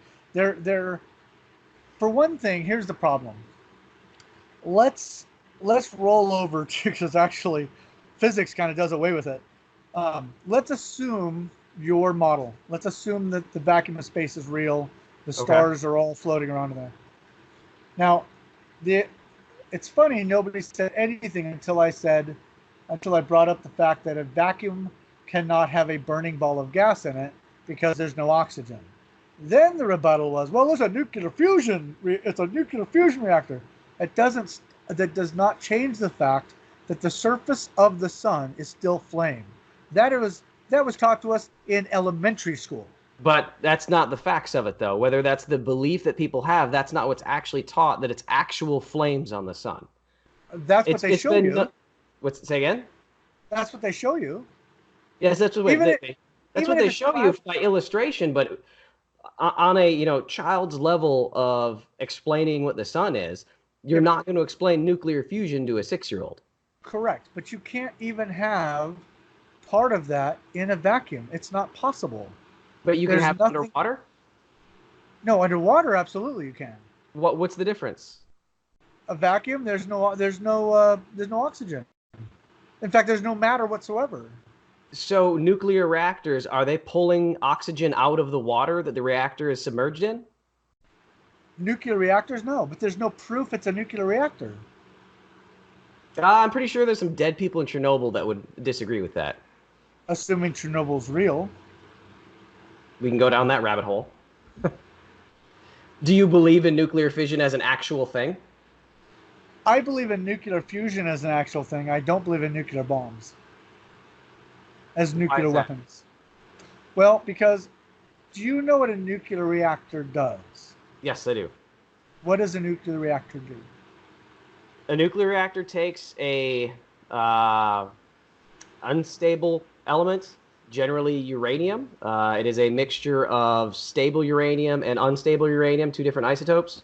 And depending on the percentage level of the unstable, and I would say what 234, 238, I don't remember which is which. I think it's 234, 235. That's the unstable version of it. Higher percentage of it is a more reactive reactor. Lower percentage is less of a reactive, but it's submerged in water to protect it, and as a coolant and as a source for the steam. The reaction is initiated when they fire neutrons into the core. Neutron hits a nucleus of one of those unstable versions of uranium. It fizzles. I think that's the word. Fission, yeah. Splits, releases 2 other neutrons that go on and hit 2 other uranium atoms, and in that process creates vast amounts of heat. And depending on how much you let that run away and how much you can moderate it with different types of control rods and water is how much energy is produced by the splitting of those atoms. And generally it all takes place underwater. Right. Where did you learn that? Through several decades of online research. The University of Google. You still haven't answered my question. What's that? What does a nuclear reactor do? A nuclear reactor do? Well, there's many different types of nuclear reactors, but the general premise of it. The general premise is that it creates heat, and there are. I'm going to stop you. Yep. I didn't ask what the premise was. Now, there's a reason I'm asking this way. Okay. Because I used to think the same way you did. What does it do? What is its function? The function of a nuclear reactor is to split uranium atoms to create heat, to create steam, to generate electricity. Okay. It basically is a water boiler. Yes. Okay. High-tech water boiler. High-tech water boiler. Have you seen the footage of, well, okay, based on all of the footage that I've reviewed, everything that I've seen that they call a nuclear destruction path is actually a carpet bombing pattern.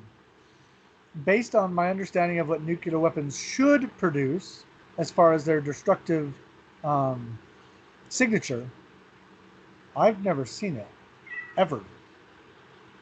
And how many bombs have we dropped? There's a lot of big divots in Nevada. Okay, but we're told that there's supposed to be, I can do the same thing with enough TNT, is what I'm basically telling you. Okay, so by what major function, or it's not the right word. What is the military's, what's the word I'm looking for? Oh, basically what I'm getting at is the military, its whole strategy is based on a strategy of fear. Yeah. Based on that, is it possible that we've all been fooled into believing? Now, I'm not saying that Hiroshima wasn't bombed. That's not what I'm saying. Please understand me. I do believe it was carpet bombed. I do believe it was a lot of people who died there. Same thing with Chernobyl. I do believe there was an explosion there. Whether or not, because uranium is not the only isotope that causes a nuclear reader to read active for radiation. Radiation are simply atoms that are still highly active. Not atoms, particles coming off of it. Okay, particles coming off of it. All right. So that having been said, just because I'm getting a positive reading does not mean that there's a lot of nuclear radiation. Do you understand what I'm saying? I do, but I would say generally the circumstances around where you're getting these readings coincide with nuclear events. Oh, no, absolutely. I would agree with you. I just think the narrative may not be honest. Do you think that nuclear radiation is not harmful? No, I think nuclear radiation is harmful. But again, there's the gentleman, when they first came out with nuclear radiation, used to drink right out of the pool for people, and he's lived a long life. Well, yeah, and you right can explain that because rods, right out of the rods pool. If you have rods in a pool, they are not irradiating the water. The water is stopping the radiation from getting any farther. You could technically swim in those pools and be getting, depending on the depth of it and how far you swim down, you would actually be getting less radiation swimming in a nuclear pool than you would standing next to it. Because one, you're being shielded from the water from the reactor and the rods at the bottom of the pool, 30, 40, 50 feet away. And the water is now actively shielding you from the radiation from above. That makes absolutely no sense. Water is a moderator and a shield for nuclear radiation. It doesn't make the water radioactive. Then how do we get radioactive? Hold on. We have instances of radioactive water. Because there are radioactive particles in the water. The water itself is not the radiation source. It is the dust that came from the explosion or something else that is mixed in with the water. Okay, given, but with a rod, they degrade over time, right? They're also inside a protective cladding to prevent that. Otherwise, they wouldn't have nuclear reactors submerged in water. They are built to be submerged in water. I understand what you're saying. I think it's a hoax. Which part of it? I don't think they do what we're told they do. Nuclear reactors or bombs? Yeah, I don't think they're as dangerous as they want you to believe they are. Have you heard? Have you ever looked up criticality incidents? Yeah. You know the story of the Japanese man from like 10, 15 years ago? Which one? The guy, they were filling a tub of a radioactive substance, but it was supposed to be below radioactive or criticality, and he was standing over the tub, dumped the last glass in, and the substance inside this vat of liquid went critical, and it irradiated him right in the face, and he died 23 days later, a horrible death. I think I did hear that, yeah. Yeah, and they kept him alive for an extra week just to do experiments on him to see what radiation does to a person. Of course. Don't tell me that's not sick. Yeah, it's not disagreeing with that, but he died within 23 days. Yeah, this is a story of a United States military soldier going into a reactor, and he got burned. I guess it went critical and burned him too. Again, these are stories that we can't vet or validate, so I can't hear you. So, can you hear me now? Yeah. Which specific parts of that, then, do you think are a hoax? Well, I'm not necessarily saying that them being radiated was a hoax. What I'm saying is that if we look, well, I don't have a lot of the information I need to defend this at my fingertips. Yeah. So it's probably better that we move on from this. Okay. Because otherwise it's kind of my opinion against yours. Yeah. And I'm not an expert in this either. I'm not either. I'm an amateur enthusiast that finds radiation fascinating. Yeah, I agree. I understand. Uh, I think the military has built a lot of things on fear, and that there's a lot of things that we fear that are not even really issues, but the governments of the world have created these issues in order to try to keep the human population under control. huh? Well, since you brought up the government, I'll ask that. Kind of move on then. Why do you think the flat Earth would be suppressed by an authority? Okay. Well, What's the purpose to it? uh, it's really actually quite simple. If you look back over the thousands of years, I know that some of my cohorts on the other side like to say, well, for 2,000 years we've known the Earth is round. That's actually not true, um, and I'll go into that in a video. But every ancient society understood that we were on a flat Earth with some kind of covering over us. If you look through the Egyptians, the Hebrews, the Sumerians, all of them have depictions of this flat Earth with some, usually depicted by another person or a woman. Part of that has to do with the positive and negative charges of the dome versus the Earth. What you call gravity, I call Coulomb's law. It's just electrostatic charge that causes things, gives things a direction to fall, basically. I'm not going to go into that, but Yeah. the basis of where was I going? Hold on, I just lost my train of thought. What did you ask me? Being covered up. Oh, why's been covered up? Because in well, again, this goes back to Scripture. In Scripture, it says that I stand above the dome of the earth, and the inhabitants thereof look like grasshoppers. You can't have a building without a builder. You can't have an atmosphere with pressure without some kind of a container. I don't care what um, what the cohorts on the other side say. That's a natural law. That is the second law of thermodynamics. I don't care how they want to try to explain that away. It is what it is, as far as physics is concerned. But why they've hidden it is actually in the book of Enoch, where the creator, the writer of that book, is speaking, I guess, for the creator, and says, why does man um, um, why does man rail? The word isn't rail. I'm going to use rail because I can't think of the word. Rail against me or plot against me. The creator of this earth is actually watching from above.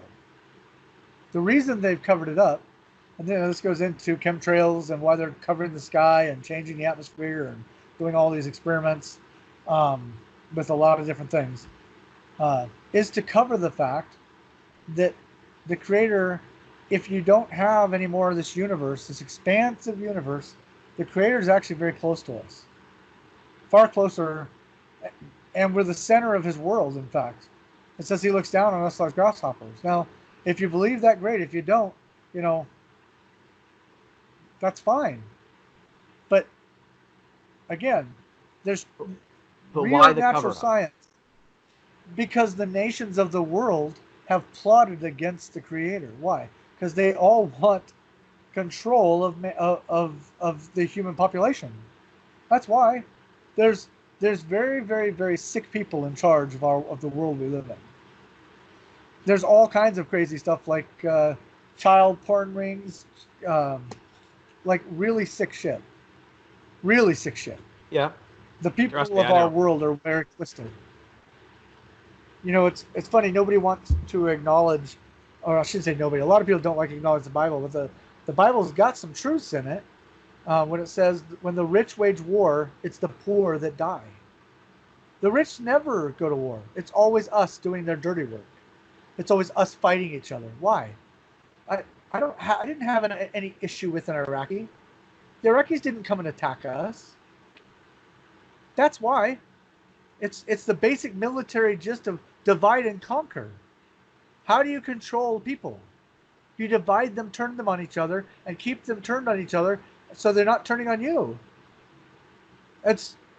Basic War 101. So just a basic summation of your view then, for the original question is: you feel that it's being covered up by the nations of the earth to hide the creator and maintain Absolutely. power. Correct. Okay. It's way deeper than that, but Yeah. I'm giving you a very, very basic summation. So please Okay. do not take the little explanation I gave you and go, oh my God, it's way deeper than that. But Okay.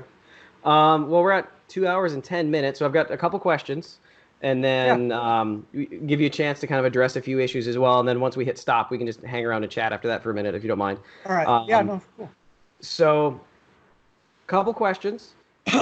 Answer if you want or not. Some of these may be a little anti your position or anti you, but just because some of the things you've got to admit are a little bit entertaining.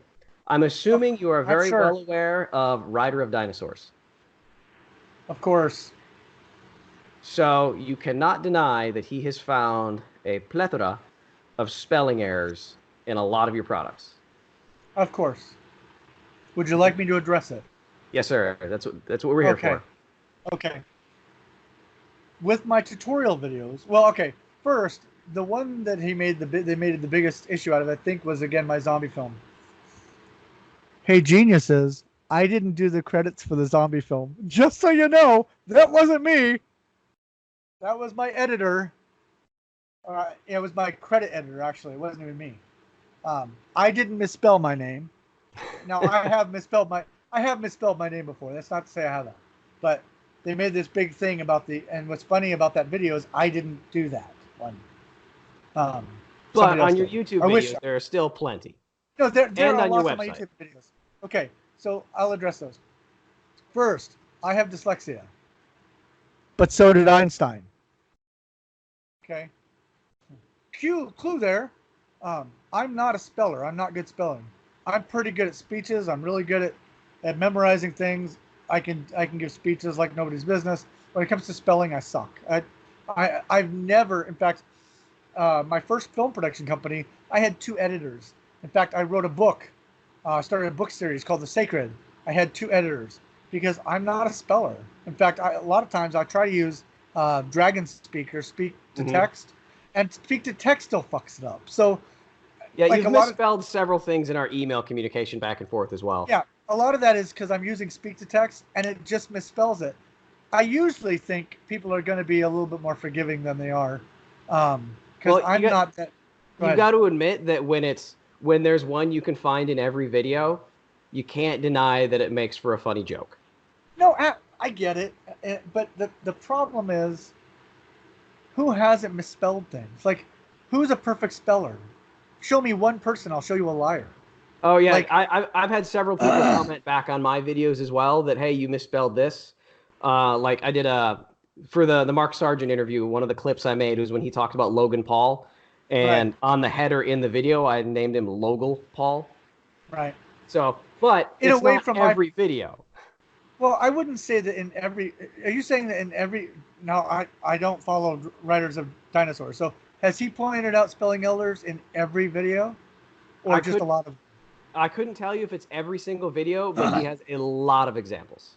He also has a lot of fucking time on his hands. Holy crap! My thing is, and I guess it's just a different mindset. One, if all he can find are spelling errors, that's the least of my worries. I really don't care. Now with the film documentary, absolutely I care, because I'm trying to put out a more professional product. With my tutorial videos, I didn't care. I wasn't going through it with a fine-tooth comb because it was information I was trying to put out. Was I trying to be accurate? Yes. But at the end of the day, anyone who knows me knows I've got dyslexia. They know I'm not a good speller. Okay. Most of my friends don't care. They're not there going, oh my God, you misspelled 10 words on this video. Who gives a shit? Like, really? Like, that's what you're going to call me on? My spelling? Like, really? That's childish to me. Okay. And thank you for clearing that up. I would say that having dyslexia kind of puts a stop in that as well. Another thing from another one of the Riders of Dinosaurs video. I don't know if you don't mind me. Yeah. If you don't mind, this is why, like I said, I think people need to be more mature about things. I don't go running around to other people's videos pointing out little bullshit. That make an you want to impress me? Like, come back with something educated. To me, spelling is not a major issue when it comes to my tutorial videos. It's not. And Like, I'll say that from the Glober side of the community, well over 50% of our content is nitpicking the flat earth side. My channel, if you go look at my channel, I do have a little nitpicky here and there, a little snark, but the general gist of what I'm personally trying to do is educational. Right. But, and also if you watch, my channel has grown exponentially slower than everybody else because what they're doing so did mine. Here. Yeah, so did mine. Here's my thing. If you go watch my the 2 latest videos I put out on stolen valor and bullying, that's my heart. That was me 100% in front of the camera, just bearing my soul to people and going, look, this is what I think. If they had an issue with the flight suit, sorry, get over yourself, because it's a marketing gimmick. But had nothing to do with my military side at all, other than me being a military person going, hey, we need to try to. That's what the goal was, to try to say, hey, if we're going to have this argument, let's do it at a more professional level. Let's do it in a more professional way, instead of calling people names and calling people stupid and stalking, because really it's getting to almost a hostile point, actually, from my hopefully this interview can calm a little bit of that down. Hopefully. Yeah. Second, on another one of the Riders of Dinosaurs video, I don't know if you remember, but we actually had an exchange in the comment section. He pointed out in a debate, you had mentioned that the concept of, I don't remember, centripetal or centrifugal force. Centrifugal force. Is only 20 years old, and you can find it nowhere past that. And then he went back. I did say that. And he went back and found where it's in the Principia. It's in documents hundreds of years old. Will you say... Wait. Tell Riders of Dinosaurs to email me that data, and I'll look at it. He made an entire video about it. I'll go... Okay, well, if I get... Okay. Well, he doesn't make very long videos. I'll find the video, and I'll send you a link to it. Send me a link to it. He does point out, because we were communicating in a different video, that you didn't respond to the video about it. You responded to a different video, and that's where I started the communication, saying, hey, go over and look at this one. So, yeah, he does point it out. So, since you aren't aware of that, I invite you to go look at it.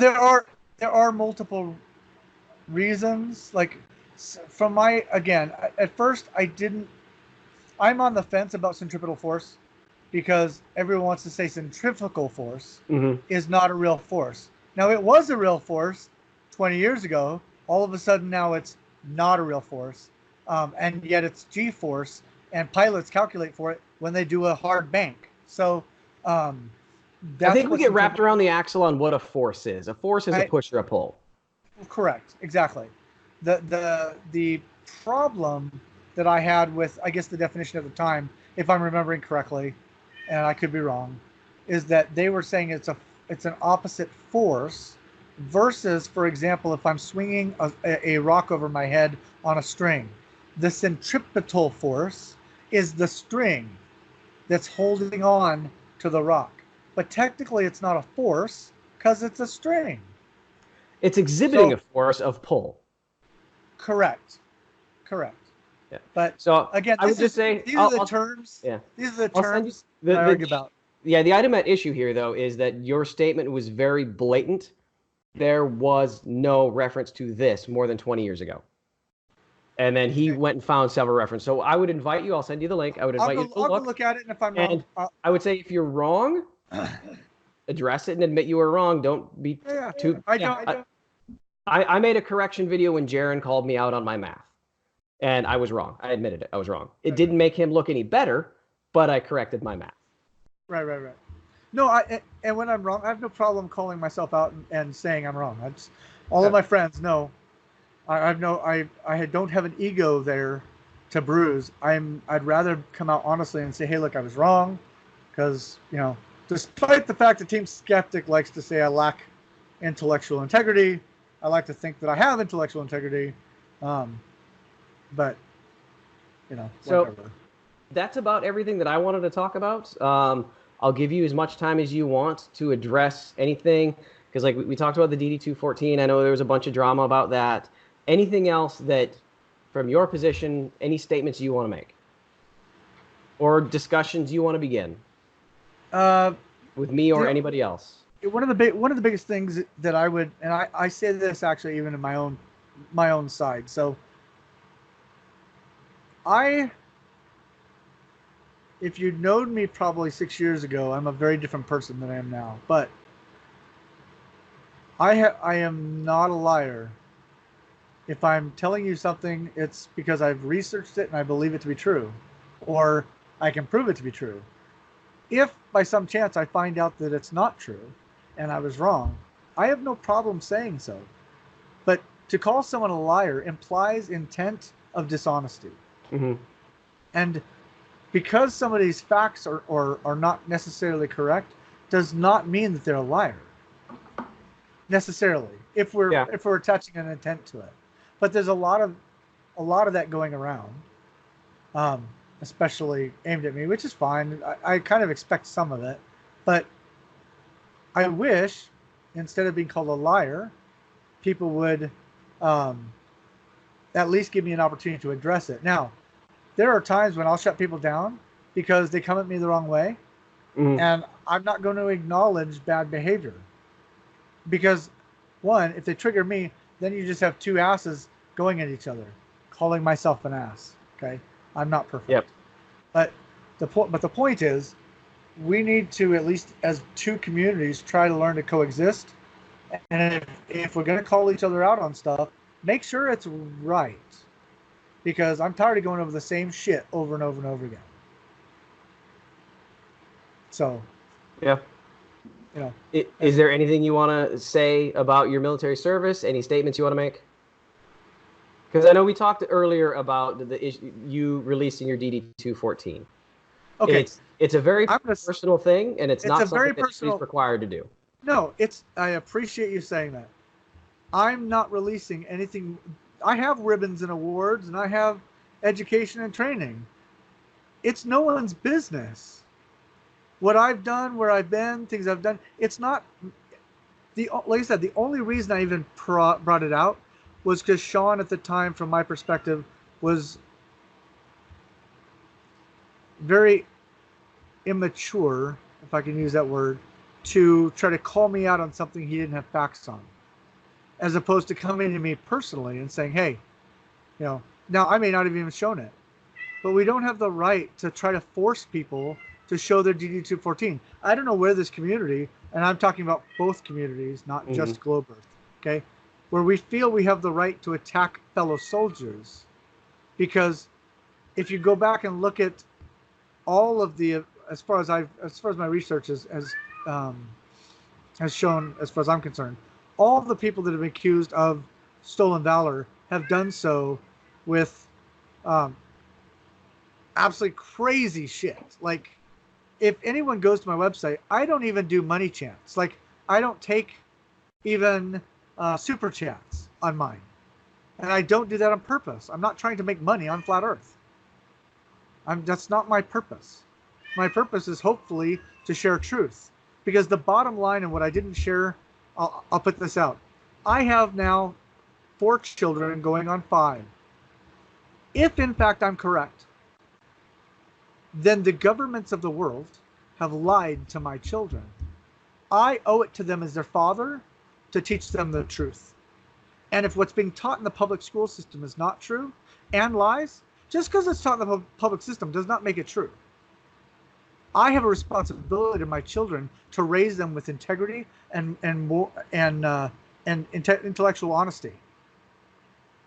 And if it's not true, then I'm responsible for making sure that when they grow up, they know the truth. I can respect that.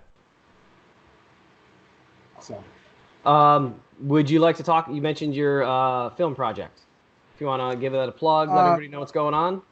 Yeah, I'm doing a documentary film called The Plain Truth. The subtitle is called The Pilot, because we have a lot of pilots that we're interviewing.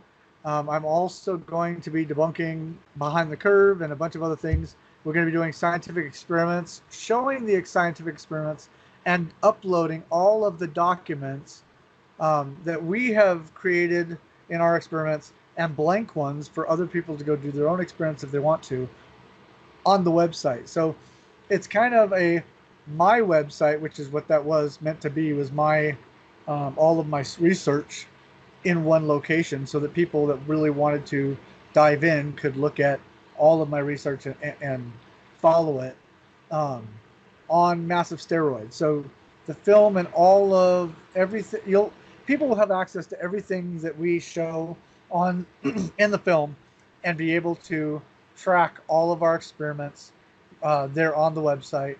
Like I said, I'm not here to debunk the globe. That's not why I'm doing this. I'm doing this to do scientific experiments and let the data speak for itself. My purpose is not to prove flat Earth, and it's not to debunk the globe. So let's make that real clear. That is not my purpose. My purpose is to simply provide evidence of my experiments and let people, hopefully if they go watch it, regardless of whether they agree or not, hopefully people when they walk out of the theaters will go, that raises some interesting questions. That's all I want to do. Okay. So any timeline for that? We're hoping to bring it out spring of 2020, and between spring of 2020 and hopefully fall of 2020. We're hoping for spring, but you can find the website at www.theplaintruthmovie.com. I would ask you guys on the Globe side, give us a little bit of space in that. It is a film project, so it's a full feature documentary film series we're doing. So we're not stopping with one film. It's probably going to be a series of about 6 films. Okay. So, Do you plan on going to the convention this year? which one? The one in Dallas. Yes, I plan to. I had hoped to go to it, but I'm going to be here in Korea for an extra month, so I'm probably going to miss it. Oh no! Oh man. Yeah, and the last one was in Denver, and I just left Fort Carson a month, unexpectedly told to go to Korea a month before the last convention. Wow. Yeah, Wow. so just missed it. So If we're at a convention and you see me, feel free to definitely say hey and buy you a coffee or something. Go Definitely. have a drink together. Who knows? Yeah. Thank Awesome. you for giving me your time. Hopefully this will answer a lot of questions. That way nobody can, go back to the snippets from one time you said something 6 months ago. Right. Thank you for your time. Thank you for your openness. And I totally respect the areas that you did not want to talk about. Everybody has their personal space. Right. Thank you, Blake, for having me on the show. I have my hat's off to you. Thank Much you. respect for you, brother. So Thank you. All right. And with that, I'll be signing off.